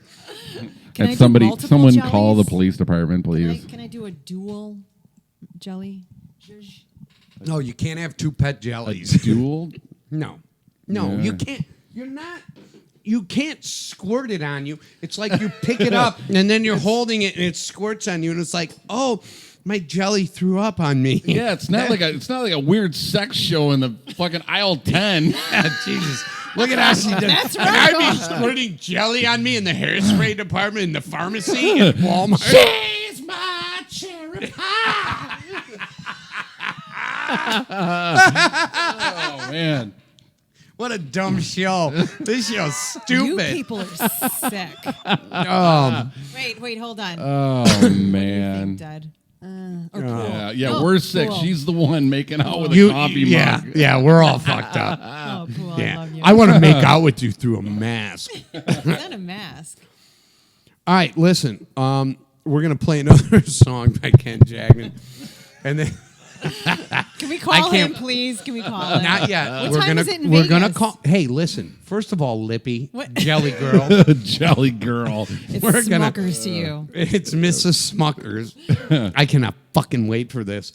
And I'm telling you, any fans that want to work this out with me, we could do this.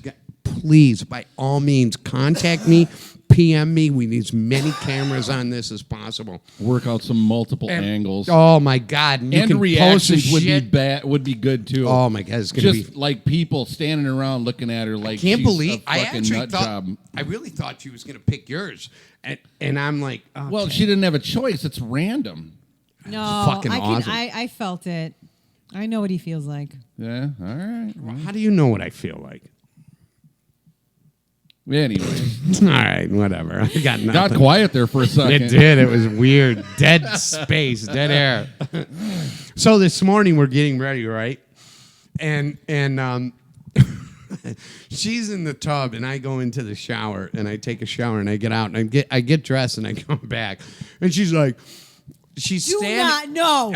No. No. No. Oh, I want to tell this story so bad because it's so fucking stupid. No. And she's fucking No. standing in the tub. No. El Nopa. No. Oh, nope. I don't understand Spanish. Wow. How about shut the fuck up? All right. Whoa. I think she's serious. Well, I just got to tell you. No. No. I'm going to try and do this.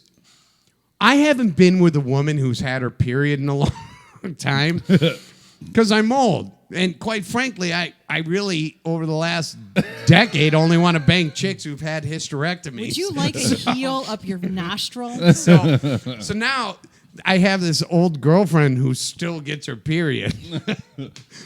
And so I'm all dressed up. No. I hear that happens once. I in a get while. All right, dressed. Game on. If you do this. All right, I won't do it. Well, what's a game I on? think the Game gauntlet has been thrown. All right, I'm done. Let's Yeah, just you say might it was- want to. You might want to back down on this one. I don't know. I'm Play terrified. a song. Get yourself out of this hole you're digging into. 'cause Yeah. This is bad. I have a tendency to dig holes. It was very funny though. Yeah. Well, because you're like, we should videotape. I had orange underwear on. She goes, oh, what's Big up, Bird. Big Bird? Is I that- go, is Big that like- Bird was yellow. Is What that do you- safety underwear? Yes. Yes, in case I fall off a ship or something. You They're can like a find bungee. me. They're so goddamn tight. Hey, listen, I wear Equipos from Kohl's. I have like 30 pairs of them. Pam? And all, Equipos from Kohl's. Get those. no, Oh, I got camel ones. sweet. I have camel ones. I never wear them because I don't hunt. Because I wouldn't be able to Yeah. find The only anything thing if I- it was Yeah. just, Yeah, you wouldn't be able Right, to you find wouldn't be it. able to see my penis through my underwear. Yeah, because it's camouflage. without some Right. tweezers and a Yeah. kaleidoscope. Oh, okay. All right, Kaleidoscope? now, Wait a here minute, we- why the Why the kaleidoscope? kaleidoscope? Yeah. Is that to make it look all like, Multiples, yeah. And now you said tweezers like I got a little dick. That's not what you said last night. I wasn't even here last night. I was Yes, out. you were. I was out. Yeah. Yeah. No. You know, That was you standing in front of a mirror. Let me tell you. Let me Here's your tell you when you here's get your to. monkey last night. Without Let me tell you what my sex life is at 54 years old. No. I go in the shower, Ew. and you know how they have. Here we go again. Remember the army men we used to play with as kids? Yeah. You had the green ones, and then you had the brown ones. And the brown ones were kind of the bad guys. And you'd set them up. Were? So what I do is I set up green ones and brown ones. I set the green ones up in defensive positions, and then I set up the brown ones and then I jerk off, and I shower them with frothy fucking knuckle children Yikes. everywhere, and I try and knock them down with semen. How's that working for you? Which is my Navy. The semen is my Navy. So my Navy attacks the people in the shower, which makes perfect fucking sense to me that I'm in water and my semen kill the brown people. Here's Dashboard Jesus by Ken Jagman.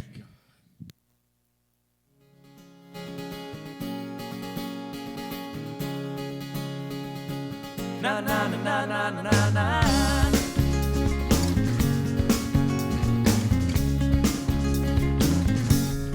I hear you whisper, baby, I see a smile. Tell me once again, girl, haven't heard it in a while. Prettiest picture, standing up against the wall. Say you're gonna love me, baby, through the rise and through the fall. Well, if it's good for you, it's good for me. If it's bad for you, honey, it's bad for me. We all need a reason to believe in a dashboard Jesus. Honey, a dashboard Jesus. Na na na na na na. Well, tomorrow, sun brings a brand new day. That's right, baby. The dawn's really gonna show our age. Tell me your dreams, no matter how far they are. I tell you, gonna reach them, baby. Hit you right on the shooting star. Well, if it's good for you, it's good for me. If it's bad for you, honey, it's bad for me. We all need a reason to believe in a dashboard Jesus. Honey, dashboard Jesus. I believe in the Father, the Son, and the Holy Ghost. But the one who really means the most, he's really not that far. He's on the dashboard of my car. Yeah, yeah, yeah.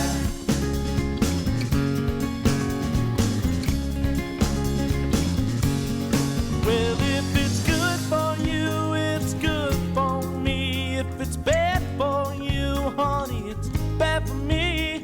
We all need a reason to believe. Give me one reason to believe.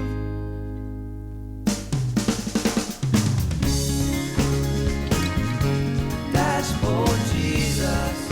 Oh, dashboard reason to believe. Dashboard reason to believe.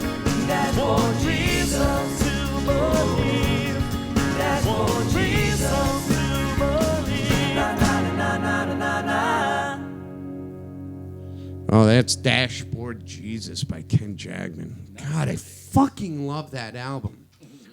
And it just gets sexier and sexier all the time for me. It sounds good. I like it. Oh, he's fucking awesome. It's like a cross between, country and pop, and it's so crossover. But back in the day, in 97, when he made that record, crossover wasn't really a thing. Right, right. You were either country or you were pop or you were rock. You were a genre, but now Yeah. there's like it's like yeah. There's a bunch of they cross each other now. Well, we got. Well, I don't know how to. Can you manage the phone in this mic? This is a Skype. So make sure wherever the volume comes from. Yeah. Oh. You probably got to turn her mic on muted, though. And don't put it to the phone because that's not where the speaker. Where's the fucking speaker? Ken, talk to me. No, he can't hear me. I muted him. Yeah, you muted him. Hey, Kenny. Yes, sir. All right, the speaker's at the bottom. Okay. There you go. All right, we got Ken Jagman. You need to probably bring it closer to me because we certainly don't have all our technology together. Well, maybe you should hang on to it then. Okay, maybe That would make more sense. just give me the fucking phone. Yeah. Hi, Kenny. What's going on? Oh, okay. All right. Yeah, you got to turn him up a little bit. Oh, I got to turn his mic up. Yeah. There you are. How are you, Kenny? I am doing well. How are you guys doing? We're doing great. It's Ken Jagman from Las Vegas, send me- Nevada. Can you send me a ticket before my quest to come to Vegas so I can get out of this? It's going to get a little toasty here, so you might want to just sit.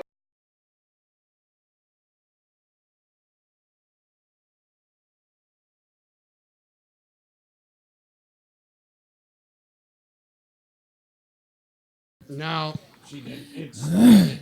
But that's okay. So right. what I'm going to do is I'm going to hit that button. Hang on, Kenny. Sure. We're still right. this is still a work in Hit allow. progress. We're trying to get our software. Did you hit allow? All right. Still thinking again. Oh, for the love of fucking God. Oh my God, that's it. All right, Kenny, I'm going to mute you and play another one of your songs for a second. All right. God damn it. Gimme. Okay, I can't fucking work this technology. I had 19 things going on. Fuck. Oh, We need I a better- producer. We need a producer if you want to produce the show. All and right, you know what you're song? doing. Ask Kenny what song we should play. How about? Yeah. Kenny, how pick a about- song. No, fuck it. I'm playing Wounded Heart. We're playing which one?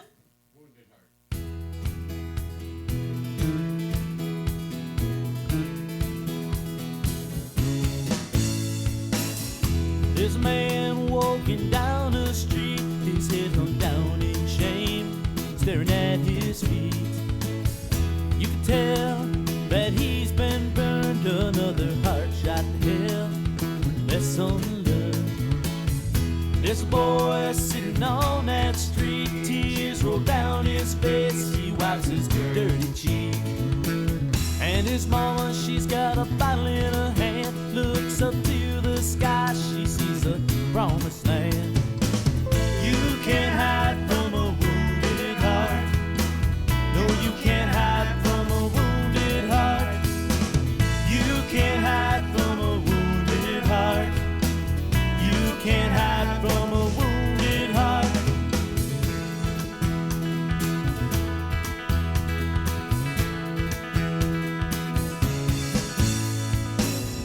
There's a man, he plays guitar alone. He sings a song about a girl he used to know.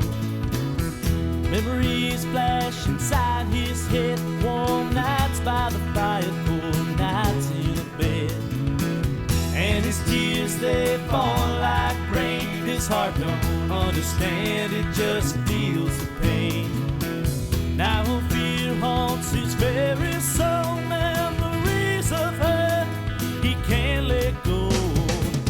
You can't hide from a wounded heart. You can't hide from a wounded heart. You can't hide from a wounded heart. You can't hide from a wounded heart. Wounded, wounded, wounded, a wounded heart.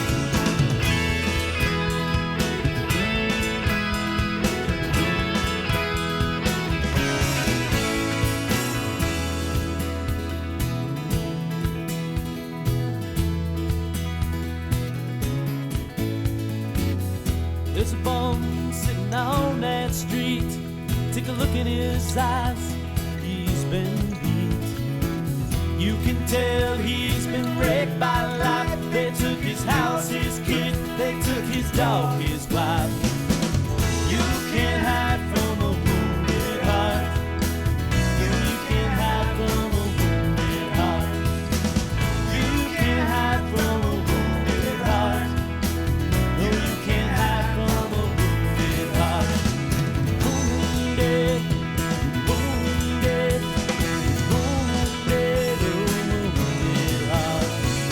Wounded, wounded, wounded, wounded heart. That's Wounded Heart by Ken Jagman from Hope's Cadillac. Very nice. Oh, what a fucking great album. What's up, Kenny J? Not much. How you guys doing? Sounds like you guys are having fun. Well, we're a bunch of idiots. Trying and to keep it together. it's an okay, I can't even stop the music from playing now.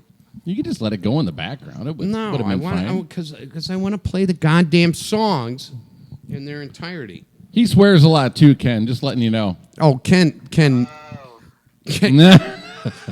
not familiar with me at all. So I've known Kenny J, and that's how we refer to him, for what, 25, 27 years? It's been a while. And It's been a life sentence. it's been a life sentence. Sorry to hear that.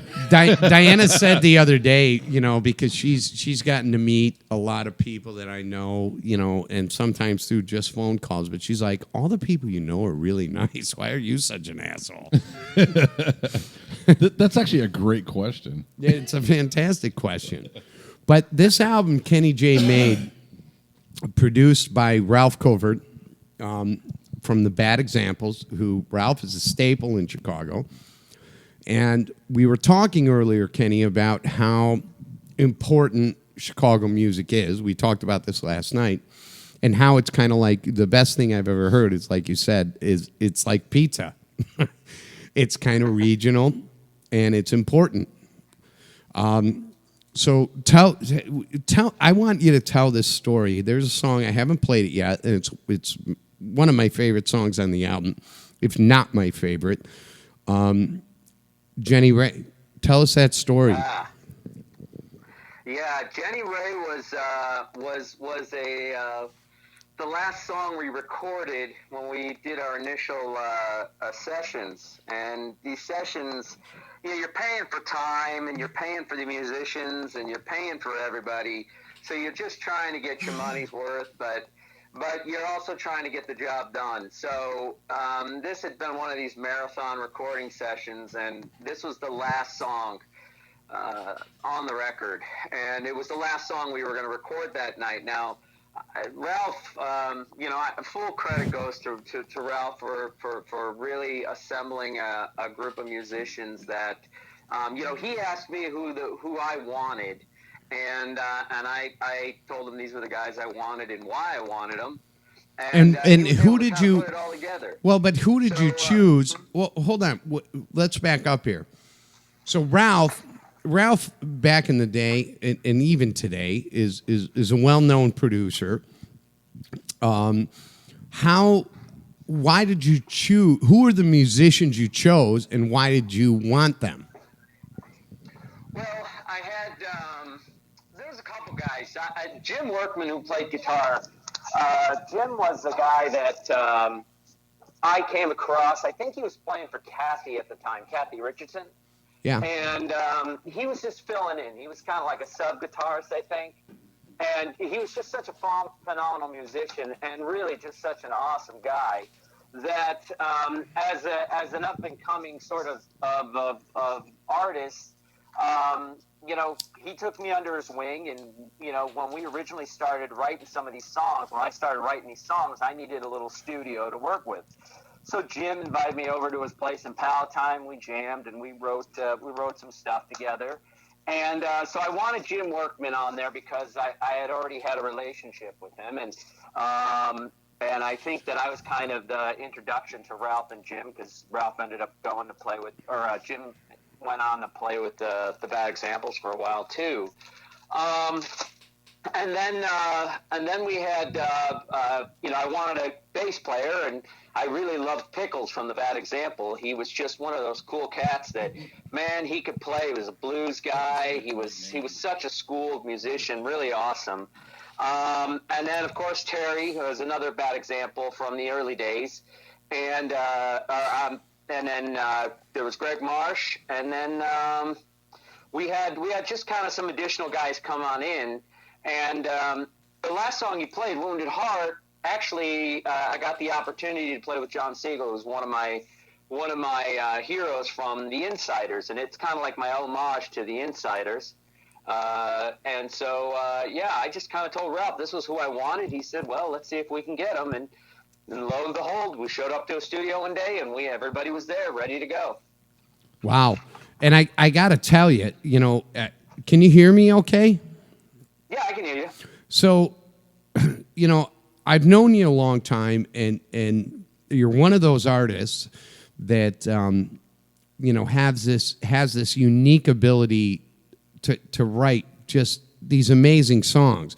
But one of the things I know about you is that you can't sing the song without the guitar in your hand. Tell us about that.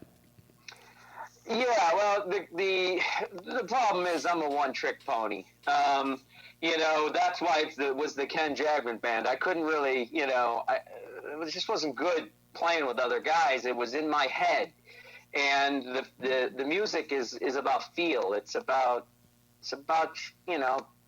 feel, I guess, and I always have a hard time conveying that to other musicians. So when playing these songs and playing, I've always done my best performances just me and a guitar.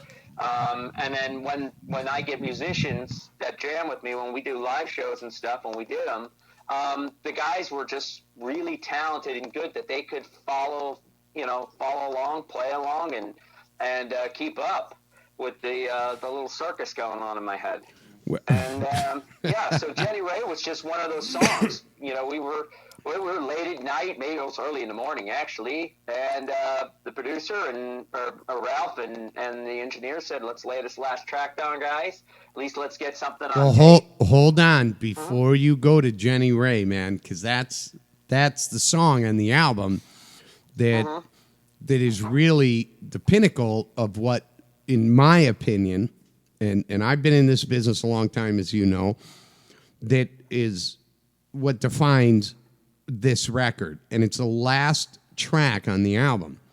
So I don't really want to talk about that yet. What I want to talk about is when you did Jenny Ray, that story that I know that you've told me about how this all happened. I mean, it was just, I mean, it's such a great song. It's a simple song, musically, but it's such a powerful song when you really listen to it. So tell our listeners and, the Jelly Girl and Eric how that all happened, because it's an amazing story on Pulaski Avenue at the studio. Oh yeah, well yeah, we were doing the last track. We were just gonna lay something down.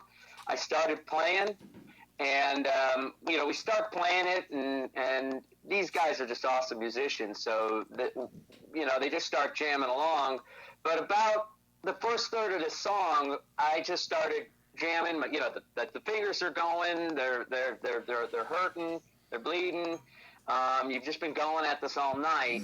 And we start the song up, and it just sounds like just a blasé track. But for some reason, everybody got into this groove. So about the first third of the song, we still think we got a good, rough track. And we're in one of these row houses, or these houses on Pulaski, and the studio's in the back. On the first floor, the engineers are towards the front of the building, and the producers in front of the building, and then the recording rooms are all in the back. So I'm watching Ralph and the engineer from the back, and as the song's going, and everybody just starts kind of finding their own rhythm. What time of the night? What time of the night was this?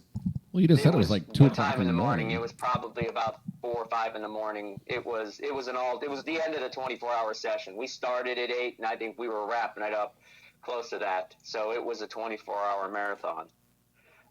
So yeah, it was late in the evening or early in the morning, probably 3, 4 in the morning when we first started playing this, and laying out, just kind of discussing some of how the song was going to be put together. And Ralph's just like, "Hey, look, I know you guys are done. Let's just crank this thing out. Let's get something on tape. As long as we got something we can work with." Kind of like an attitude that we'll let's get something on tape and we'll fix it tomorrow. Yeah, let's get something on tape. We may have to re-record it, but at least we've got our parts, and we kind of know what each of us are going to do, and just really no more than a glorified demo tape was really all. But that's not what happened. What happened was the greatest song on the album. Yeah, it was a rock and roll moment. It was one of those where everybody was burnt out. We start laying it down. We start chugging it out. The first song comes on. The first third of the song is coming on and really starting to come together about halfway through. everybody realizes we've got something. That's a cool track, and I think we can do something with this.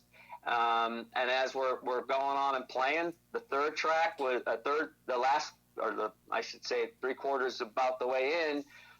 Everybody was just starting to fire on all 8 cylinders, and as we wrote that thing out, we could see Ralph in the back. He just knew there was something there, and he just kept on giving us that wind-up sign: keep on going, keep on going, keep on going. And all of a sudden, we're just really buzzed on this awesome moment. And to me, it's a quintessential rock and roll moment, because once we're doing it, we're just everybody's putting everything into it, and you can hear it. And that's what made that song so awesome, was that as it started to crescendo, everybody started laying out their heart on that track. And you could hear the cab drivers in the back through Jim's rig, through his guitar amp. You could hear the radios, the old CB radios going.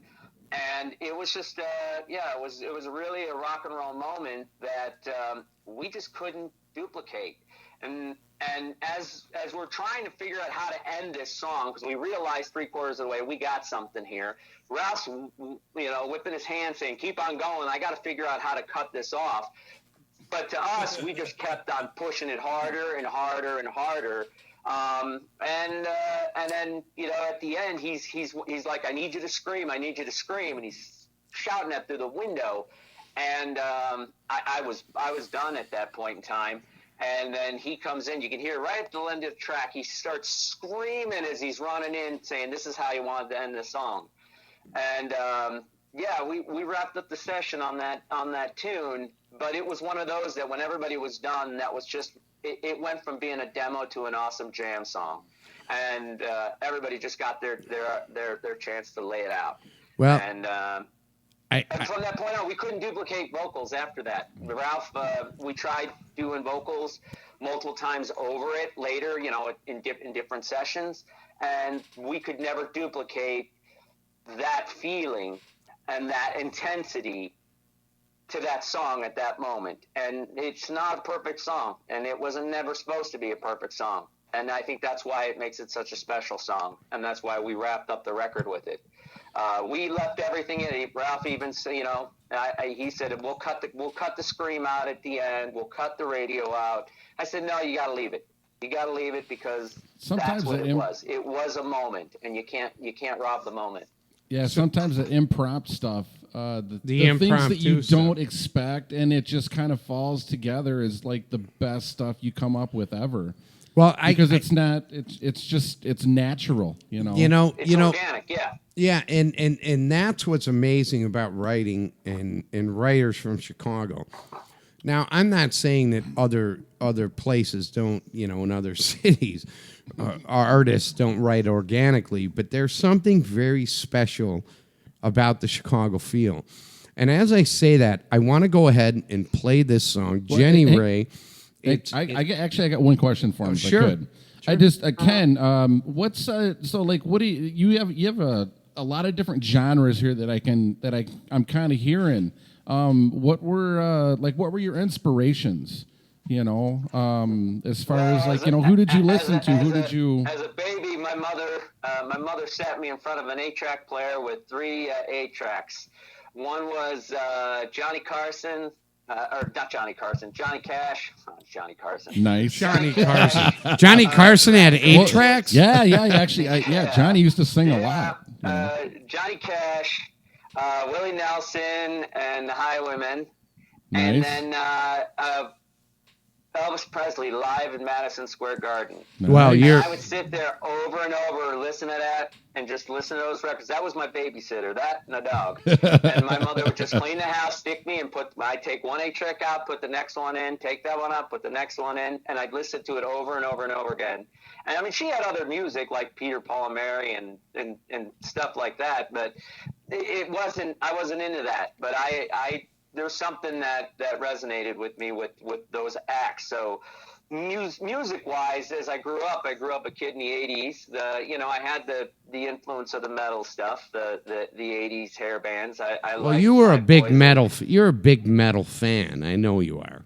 Oh, that's Oh yeah, that's how I everybody am. was at that age. But what I really liked about metal at the time was there was a sort of heavy metal or that pop hair metal had a certain little blues to it. It had a little bit of, excuse me, There was balls some to it. blues influence in there. And it was all about what it was. It was all about partying, sex, drugs, and rock and roll, and it was all that vanity. And so when you're a young kid, that's cool, man. You know, you're really into that. Yeah. And, I had a lot of but fun as in I the got- 80s. as I got out of that, I got into more of country.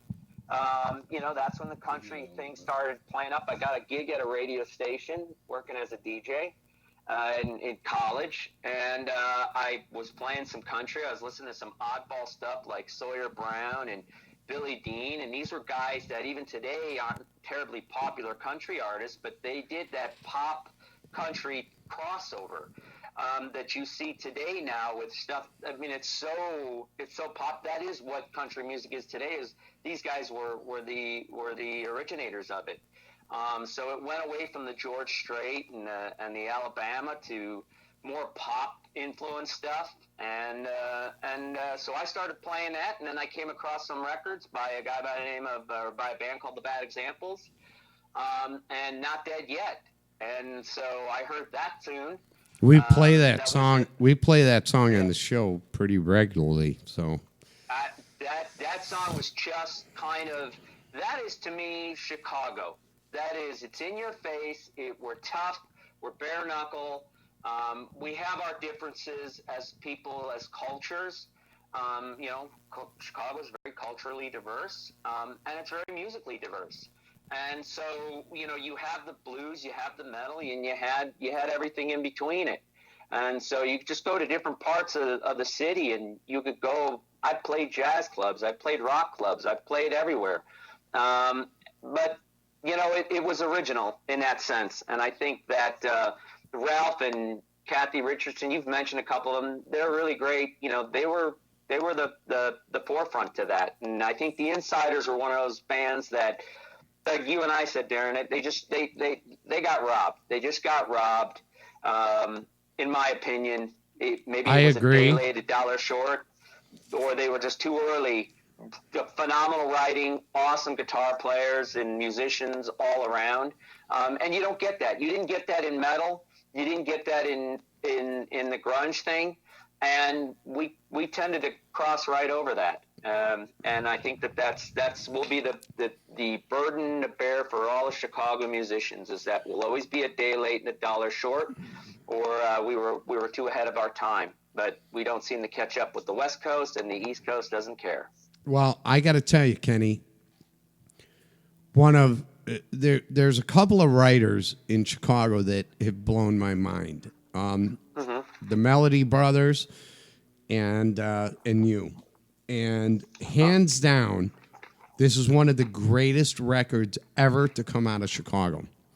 I mean, you know, listen, you can talk about Styx and REO Speedwagon and the Smashing Pumpkins, but what you did here, not only should you be just completely proud of yourself, and I know you're not doing music. We're going to come back after we played Jenny Ray, this amazing fucking song, who I know personally who it's written about, and I'm the guy who helped move you to Vegas.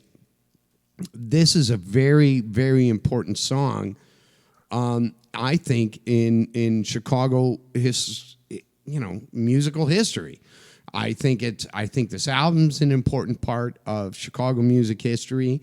I think everything you've done in the way you poured your soul out to make these records, everything you've done for, Dag Nabbit and all the other things. We're going to come back and talk more about it, but I want to play Jenny Ray. This song, folks, is a song that got me connected with Ken Jagman.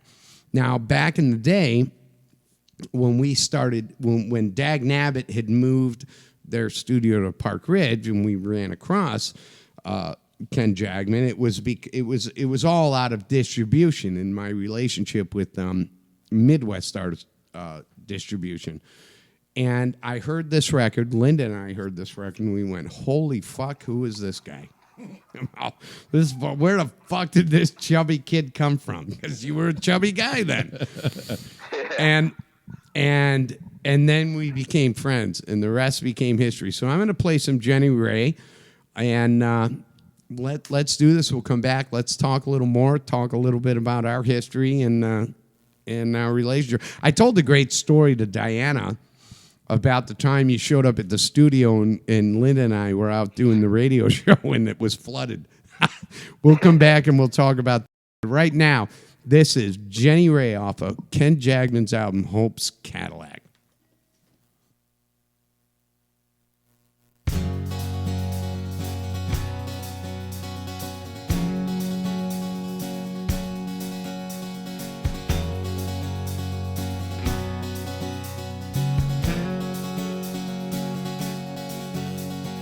Woke up this morning and I feel chilly to the bone. Woke up this morning to find my Jenny Ray long gone. Lipstick glitter in the mirror saying, hey baby, I'll be back someday. I cried, no, no, no, no, no, no, no, no, not my sweet Jenny Ray. Just is big like a vision in the night. Maybe an angel, maybe just a devil in disguise. Well, I know where paradise lies. It's there in your way, sweet eyes. I cried, no, no, no, no, no, no, no, not my sweet Jenny Ray.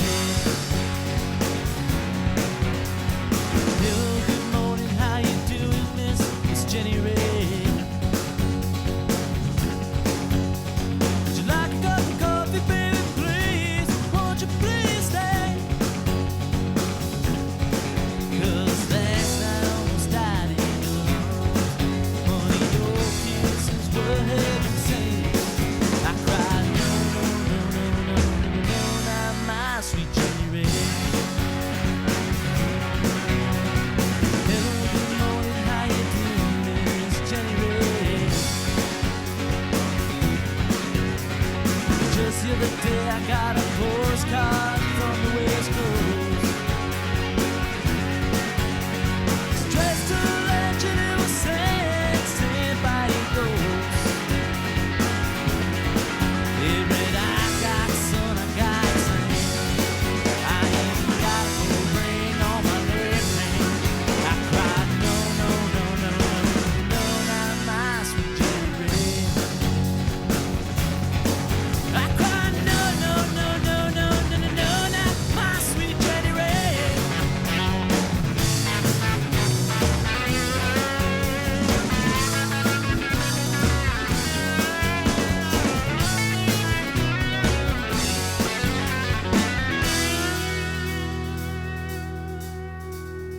I can still smell your perfume in the air. Was it a dream, oh baby, were you really there?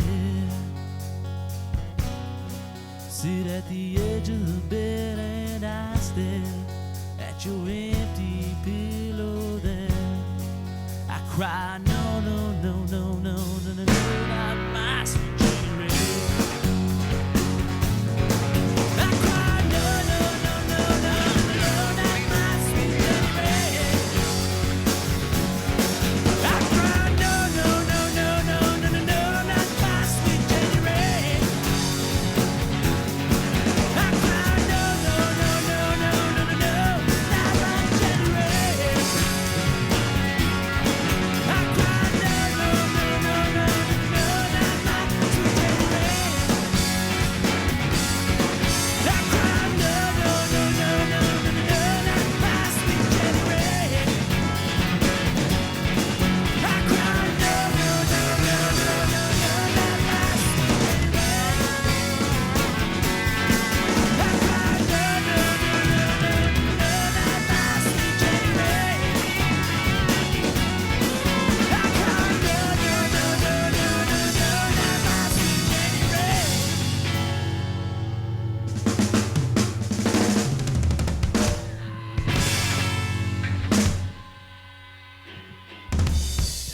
Ah, yeah, the scream at the end. That was nice. Fucking awesome. Fucking, hold on. I got to shut it off. It's going to go to the next song. Just kind of like that. Kenny, you back? Yeah, I'm here. I'm here. Fucking Jenny Ray. God, I want to fucking rub your balls with my tongue. Fucking love this record. Wow. Thank you. I think he Hold on, appreciates. I gotta. Go ahead, talk, Kenny. I think he appreciates. I think that when I came down with a stack of songs, the first song that I wrote a lot of these songs, way before we did the record, and but one of the first songs I wrote was a song called October Falls, and it was a project from a songwriting class that I had taken at the Old Town School of Folk Music that Ralph was teaching. This was my first introduction to Ralph, and Ralph is just such a talented guy. Of course, we all know that. Well, he's kind of a musical genius. He is. I'm actually considering asking him. Mike and I want to do a new record. I'll talk about this in a minute, but to produce our next album. I think Ralph has this ability to look at music from different spectrums, and the stuff that he put on this record when we talked about ideas, we had B3 Hammond organs going, we had mandolins. He introduced stuff that I wouldn't have thought of. Right, he does it. things that you don't think about. And he brings a whole new element to to an individual's writing. That's it. That's absolutely Ralph. And it was quite an honor to play with him. Of course, of the other guys, and to work with Ralph. But Ralph just kind of took this stack of songs and he said, "All right, play them. Let me hear the tapes." And he said, "I think we can craft something here. I think you got something to work with." And from that point on, he allowed me to still be the solo artist, that acoustic guy that I was. He knew where my weaknesses were, and he knew he could work around it. And that's how we came up to it. "Wish I May" was another great song. And when I play shows, some of these shows, I couldn't get out without playing these songs. And that's a real honor. So a couple of these songs were done straight live. Couldn't duplicate them. How they normally will lay down tracks in a studio. We had to do everything. Had to do it live. So Sunday Afternoon was done live. Basically, it was a one taker with some overdubs, and Jenny Ray was the same thing. One of my greatest experiences with you was when you showed up at the studio in Park Ridge and you had the song Hero. And I wish I had it pulled up now. I'm very disappointed in myself because what's funny about this is we're disappointed in you as well. Everybody's want to always, make that clear. Everybody's always disappointed in me. I'm a pain in the ass. But Kenny wrote the song called Hero, and then like a couple weeks later, my mother-in-law passed away, and he came to her gravesite. Wow, I'm going to get emotional. Well, can I give you a little backstory on that? I don't know if you remember this or not. All right, so I knew what was going on. Obviously that was a rough time for Linda and you guys. So I was writing that song Hero, and as soon as I finished writing it, I literally played it for Pete, my buddy Pete, who's was Peter Bernas. Yes, and I played this song for Pete, and he said, "That's a pretty good song." And I said, "I know who's got to hear this." And I remember jumping into the car. I was still in my pajamas. Yes, you were in your pajamas when you showed up. I drove all the way over to Park Ridge, knocked on your door at like 11 o'clock, and I went down to the studio, and we recorded it that night.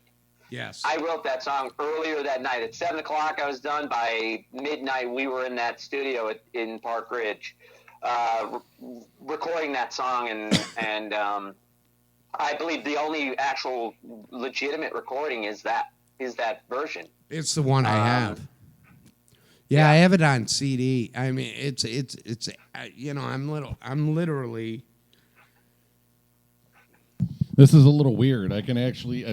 It appears that Dag has a soul. Oh, he's a genuine guy. Don't. He let is. that, He's a good ugly guy. mug fool ya. He comes off like a tough guy. He's not as tough as he thinks he is. But Fuck you all. Yeah. It was amazing because, you know, when Linda's mom died, it was a surprise, and wow, I can't even talk about this. Somebody fucking fill in. What? You assholes have microphones. Jump in. Save me here. I'll cut in on this one. I remember we played that song, and then, you know, it went on the radio. All this happened at the same time. And I have to tell you, that's the hardest gig you ever play. All right? You know, you're a musician, you want to make people happy. And I'll caveat back to that in a second with the story with Ralph. But, you know, it was one of those, it was such an honor to be able to have been asked to play that. But, you know, you're standing there at this gravesite, and as the casket's there and everybody's in that state of mind, and you're playing a song that really has a lot of meaning and depth to it, it was a hard gig, man. That's the hardest one I've ever had to do. Music, but it was the most rewarding because, you know, it made me really appreciate the ability that I could go out and help people and touch people with my music in a way that could comfort them. Music, you know, is to this day, even just now, that someone still thinks fondly of that song is the true reward. I don't care about how people tell me how they like this song or that song, as much as it was able to touch them in such a way. And each one of these songs on this record and the songs I write, people will listen to it and everyone will say, well, I think I know what that song's about.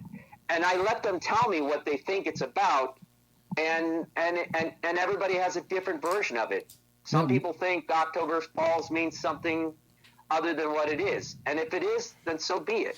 That's what you got out of it, and that's what I want you to get out of it.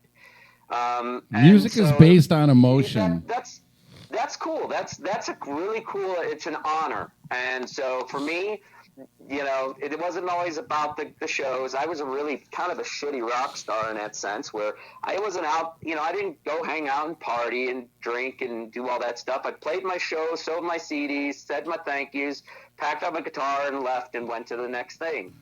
And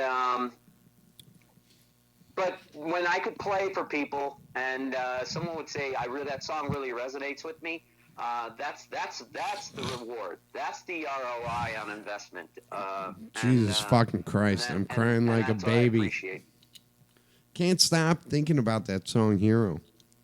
You know, I've put that in the CD player. I played it for my kids, and I played it for a lot of people, and it's always been super emotional to me. I remember when I remember like it happened yesterday when Linda's mom passed away, and you were really put under a lot of pressure with the new song, standing literally on top of a little hill where Linda's mom is buried and singing this song to her family. It was just, and the song is, I'm gonna dig it out of it's actually in my trunks of life. I have these trunks that have all the coolest things I've ever done or participated in, and you're one of them. That song is in those trunks of life, and I'm going to pull that out because it's an amazing, amazing song, and it was amazing what you did for Linda. It was amazing what you did for her family, and I have no words. Can somebody fucking talk?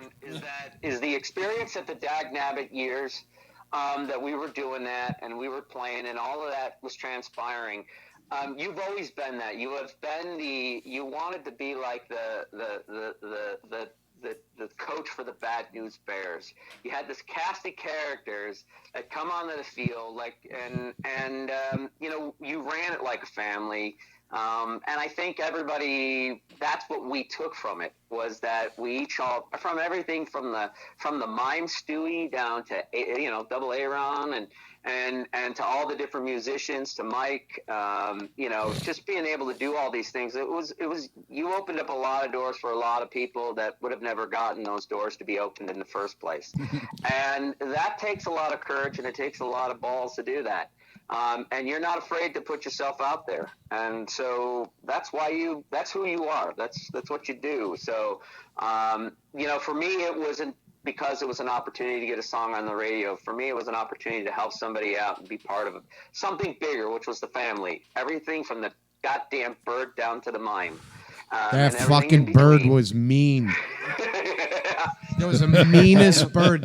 Nobody in this room understands Inca, the bird. No.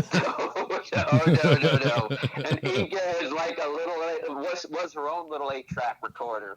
Remember, there was that bird would tell. There was a time Hank Fields, the bass player for the Darren Edwards Project, back when he was drinking. So, he'd always come to practice with a case of Heineken, and he'd get so fucked up that he'd stay. Well, he'd go and fuck with Inca, and Inca, my African gray parrot was. Inca stands for Incarborundumesque. Yeah, I'm going to have to hear about this Inca story later. Well, I'm telling you now, Incarborundumesque, which is Latin for don't let the bastards wear you down, Inca was the meanest bird. So Hank comes to rehearsal, gets all fucking drunk, and starts fucking with the bird. And I'll tell you. And the bird retaliates? Oh, she was fucking mean. So... On the very first time that my father-in-law and his girlfriend came to dinner, and Linda's parents weren't big fans of, Linda was 35 at the time, and Kenny knows all these stories. He's been part of them. So the very first time they come over to dinner, we're sitting in the dining room, and Inca comes off the cage. She would come off the cage when I was close by, and she'd climb up my pant leg, and she'd sit on my shoulder. It's a fucking true story. And she climbs up on my shoulder, and we're having dinner with my in-laws for the very first time. Oh, please tell me she took a dump on your shirt. No. She sat on my shoulder, listen to this, and she went, fuck you, fuck you, fuck you, fuck you, fuck you, fuck you, fuck you, over and over and over again. And my father-in-law goes to Linda, her dad, goes, I don't like this guy. He's an asshole. Wait. Wait, it's the bird's fault. He's blaming you? There was no way. I got this fucking African gray parrot on my shoulder. What are you, a fucking pirate? Yes. And she won't stop saying, fuck you. And she just kept saying it. Fuck you, fuck you, fuck you, fuck you, fuck you. Through the whole fucking dinner, I had to get her off my shoulder, and she tried to bite me. And I get her back in the cage, which is like 8 feet away from the dining room table. And she's still yelling, fuck you, fuck you, fuck you, fuck you, fuck you, fuck you. So my father-in-law is like, okay, this guy's an asshole, clearly, because he teaches a talking parrot to only say, fuck you. So... Well, maybe he's just been around you too long. So we literally had musicians in the studio, and Kenny can verify this, all the time. I mean, it was like 7 days a week. And I lived in Park Ridge. So I would have all these nefarious-looking people coming into the house with long hair and fucking shitty vans that were dripping oil everywhere all over the street. And after we got the studio done... We literally, Linda and I went to our neighbors and we said, hey, listen, I know there's a lot of crazy shit happening this winter. We want to have you over. So we did kind of like an open house, and we had all the neighbors. This ought to be good. And they came in and they're like, oh my God, we had no idea. And we became instantly the coolest people in the neighborhood. And then I found out 2 doors down, my cousin lived. And across the street, literally directly across the street, my natural father's brother lived. My daughters all winter had been playing with their kids and their kids, and then we found out that he was my natural father's brother, who I had never met. So then I wound up. That's kind of odd. Yeah, it was really fucked up. And so I wound up meeting my natural father, which still turned into a disaster. But so we were doing the radio show, and then they shot an episode of The Daily Show at our house. Because, Kenny, I'm going to let you tell this story as best you can about Uncle Stewie. You know what? I can't really put Stewie into words because you can't put a mime into words. I think he lived under your steps or something. I mean, he was just I don't know. He was a really guy. He was a nice guy. He was, but you know, he was just like another house pet for the Rebel Eddie. He was a house pet. Part of it. It's funny because when Uncle Stewie came to me, he was his sister-in-law worked at the American Egg Board, which I was vice president of operations for this real estate company at the time. What the hell's an egg board? The American Egg Board.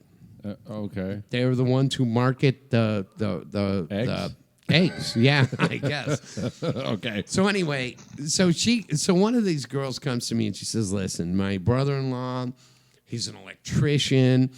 He's a famous mime, blah, blah, blah." And she tells me all this, and I'm like, how do you be a famous mime? But Uncle Stewie literally was a famous mime. He trained under Marcel Marceau, and then he did his own show in France. And then he came back here, and she's like, he's an electrician. And I'm like, for who? And she goes, for the circus. fucking true-ass story. So she says, would you hire him? And I'm like, well, and I met him, and at the time he was like 55, and this was 25 years ago. And so I hired this fucking guy, right, to work at the office complex, and this one of these office complexes that the company I worked for owned. And so my office was there, and he was the nicest guy ever. So he calls me one day, and he had this conversion van. And he drove around. Did it say candy on the side? Free candy. Free candy inside, yeah. So anyway. Nothing creepy about that. Yeah.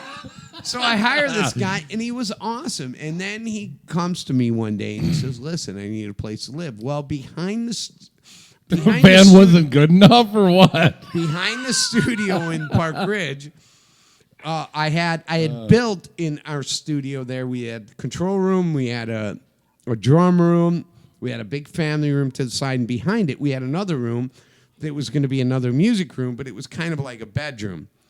And he says, hey, so he shows up to my house. This is no fucking lie. And he brings me the most beautiful bonsai tree I've ever seen in my life. And it's the first time I had ever seen one. So, of course, it was beautiful. And he says, listen, do you think, maybe I could live here? And we charged him rent, and he was just absolutely the most amazing house guest. He was so talented. He was this artist also who did these unfucking believable paintings with dots. He was so talented. It was just crazy. Yeah. Remember that, Kenny? I remember it fondly. Yes, but he just seemed to fit into the circus as a whole, or we fit into the circus. Yeah, it was crazy. So he decides one day, and Linda and I did not know this, that he was sending letters to the U.S. Olympic Committee saying that pantomime should be a sport. Well, the Daily Show gets a hold of it. You've heard of the Daily Show, right? Yeah, I've seen it once or twice. So all of a sudden he's like he comes to me and Linda and he goes, hey, there's this show on television on cable that wants to do a story on me. And we go, who? And he goes, The Daily Show. And we go, Stewie? Like with Jon Stewart, yeah, Daily Show? They're like, they're going to fuck you up. they're going to make fun of you. He goes, no, this is a real story. And after the show, I'll post this. And I'll post it on, because you can find it on the internet. Oh, my God. I'm definitely looking for that when I get home. The U.S. Olympic Committee told him to go fuck himself. and the Daily Show comes and does this whole show at our house. And Linda and I are out doing, they got there. The fucking whole street is lined with fucking semis of fucking film crews. My neighbors are like, what the fuck is going on over there at Park Ridge and Dag and Linda's house? And here's the Daily Show filming a show in our family room right next to the recording studio with a mime. Nice. And it's just... it was the most ridiculous thing ever. And they tore the poor guy a new asshole. And he was so upset about it. And it was just it was just a really weird thing. And then we were at the radio show. So we had a radio show that day when they finished up. And they had left and gone to some school and done some other filming. Oh, my God. Do you remember all this, Kenny? Absolutely. Like it was yesterday.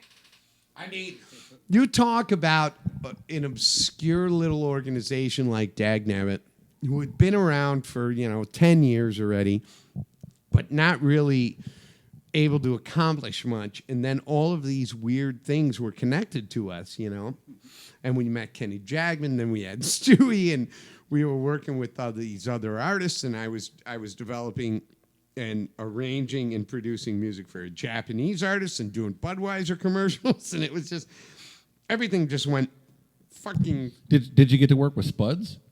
Spuds McKenzie? McKenzie? No, he wasn't popular then. It was a lizard. So you met the lizards? Yeah, I met me and Ken Jagman. We went and had lunch with the lizards. Nice. Fucking idiot. So how were they? I mean, were they, were they they were hot. Scaly? No, I fucked them both. Fucked both lizards. Actually, I think there's 3 of them, but, okay. It's your story. Whatever. You don't know Budweiser. So we did a show. So then the radio industry got all fucked up.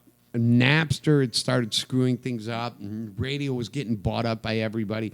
And we wound up on this fucking obscure station, 50,000 watt station in Elgin called WJKL. And one day, Kenny calls us one day. He's going to the studio to do some recording because Kenny had complete access to my studio in my home. And he calls us at the show. And we take the call from Kenny because we're thinking he's got something interesting to say and funny or musical. What? Hey, am I screwing No, you're up talking. your show? I'm looking at her. Okay, but I'm talking to you, you fucking asshole. I thought you were talking to Ken. No, I'm talking to you. Kenny knows a story. Jesus fucking Christ. Are you on the same show as me? I'm here, yeah. So Kenny calls us, and we answer the phone on the show because we know it's Kenny Jagman. So we're not afraid of Kenny J because people would.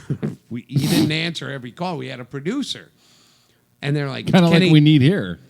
So they're like, it's Kenny J, and we're like, hey, Kenny J, and he goes, hey, I'm at your house, and all your drums and guitars are floating.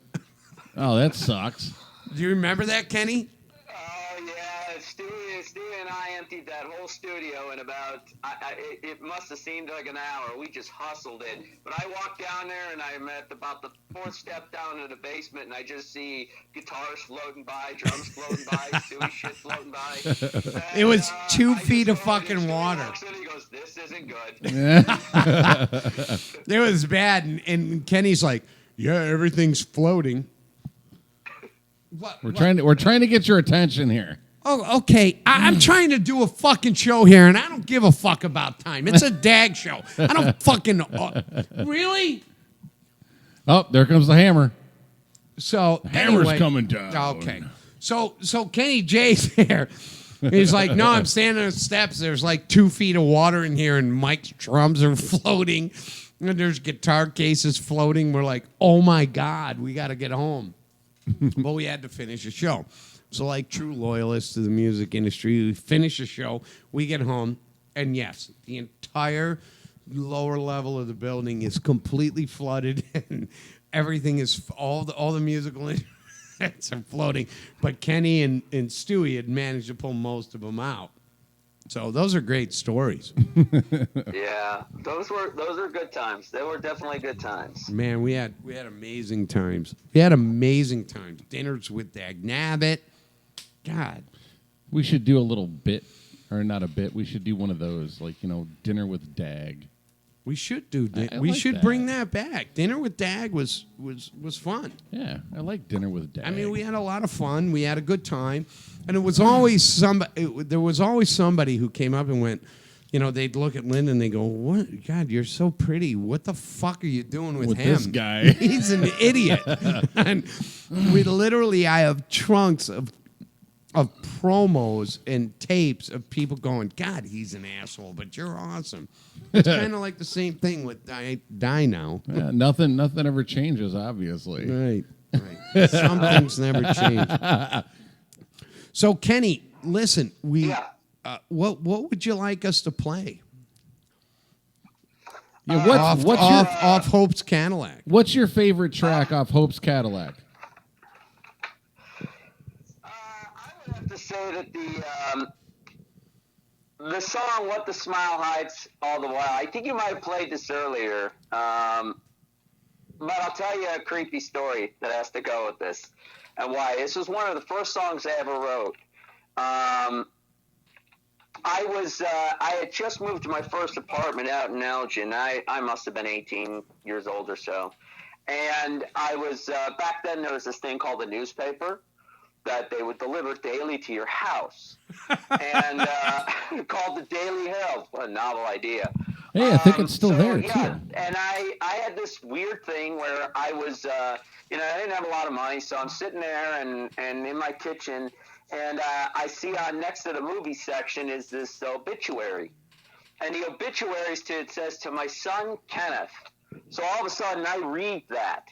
And I read this obituary, and the mother had written, it said, "Friends may think I've forgotten when they see me smile, but they don't know the heartache that the smile hides all the while." And I said, if that ain't a song, That's a that fucking ain't a song. line. And then I just sat there and I took it back and I said, well, how can I write this song? So, I started to paint a picture, and that's a song that I'm really, really proud of, because it was one of my first, but moreover, it was one of those that I really approached from a creative aspect of trying to do right by the song, do right by what the meaning was, what the mom meant in the obituary, but kind of put some context to it in a way I could. So "What the Smile Hides All the While" is probably a song that I like the most. All right, well, we're going to go ahead and play that right now, and then I want to come back, and I got a couple more questions for you. Okay. I fucking love you.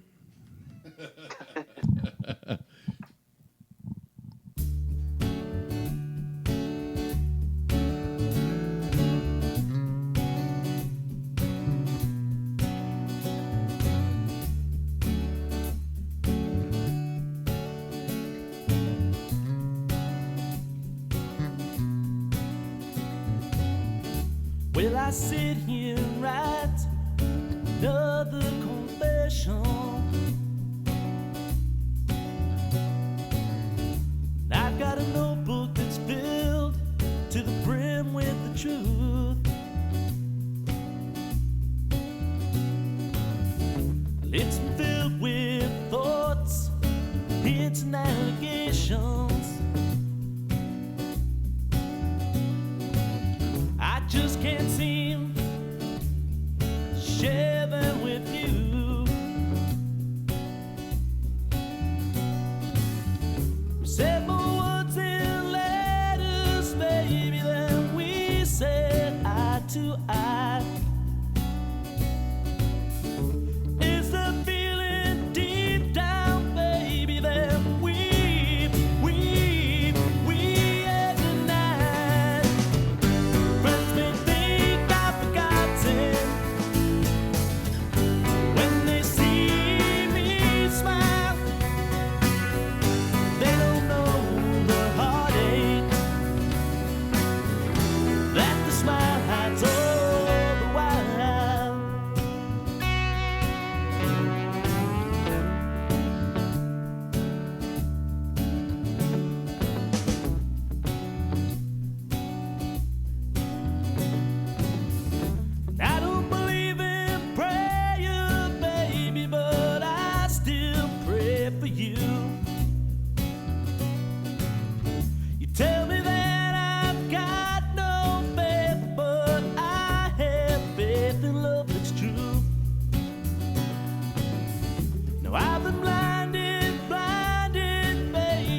the truth.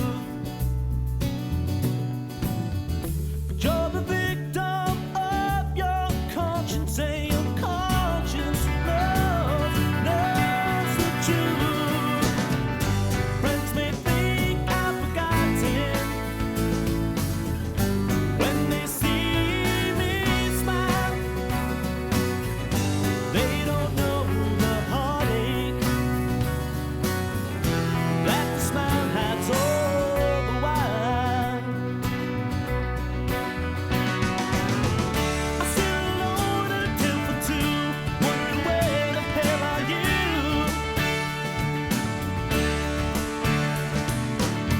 I need someone to understand, someone to hold my hand. How about you? Understand the truth.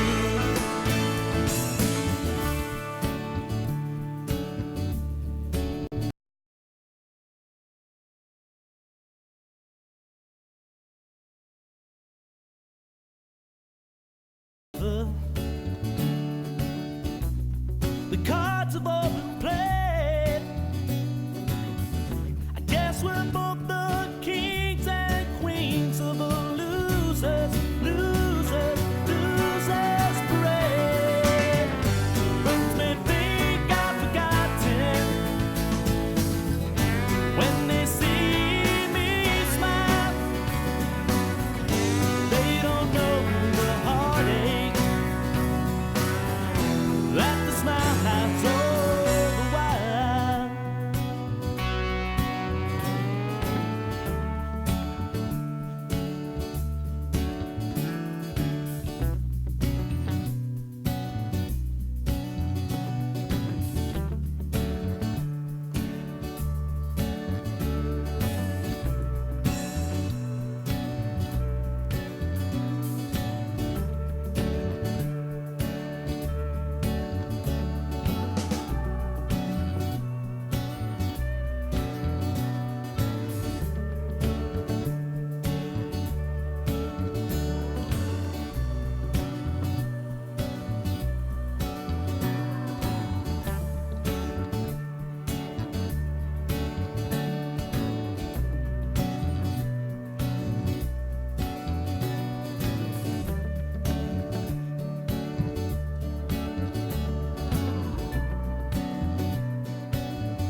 What the Smile Hides by Ken Jagman.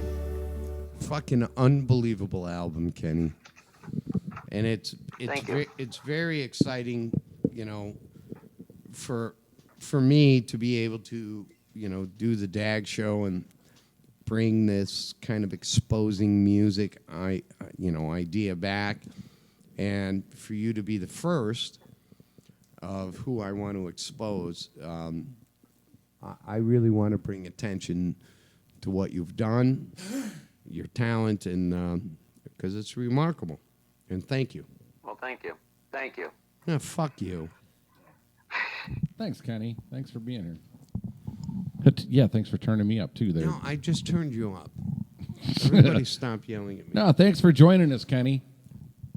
No, it's a pleasure to be here, guys. I really do appreciate it, and it's always nice to get together with friends and share war stories, and it's a good thing. It's a good thing. You know what's funny, Kenny, is Diana, said to me the other night. She goes, "All the people you know are really, really nice." I'm like, yeah, duh.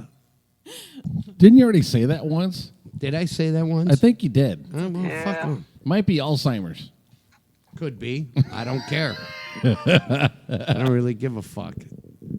It's an important thing. So, Di, do you have anything you want to say to Kenny before we say goodbye I to just him? can't wait to go to Vegas and meet him. Oh, he's like the sweetest guy ever. I want to go to Vegas. We're all going to Vegas. I've never been to Vegas. No? I went Never? by it. Well, Oh I my went by it God. last year. I think it was last year, right? I drove his fucking girlfriend's car out to Vegas and then got pulled over by the cops, and they searched the whole car. It was horrible. Was there dope in there? No. Oh, I was just asking. And then he goes, "Oh, I pulled over the wrong guy." That's what the cop told me. The He's cop like- told you that? Well, because they said you were drinking some energy drink, and I think it was Monster, he said. And back in Illinois, we had never had that before. And we're going back. How long ago was that, Kenny? That was 2000. That was 2000. Yeah, so we're going back 20 fucking years. And I'm like, what are you talking about? I've never even heard of it.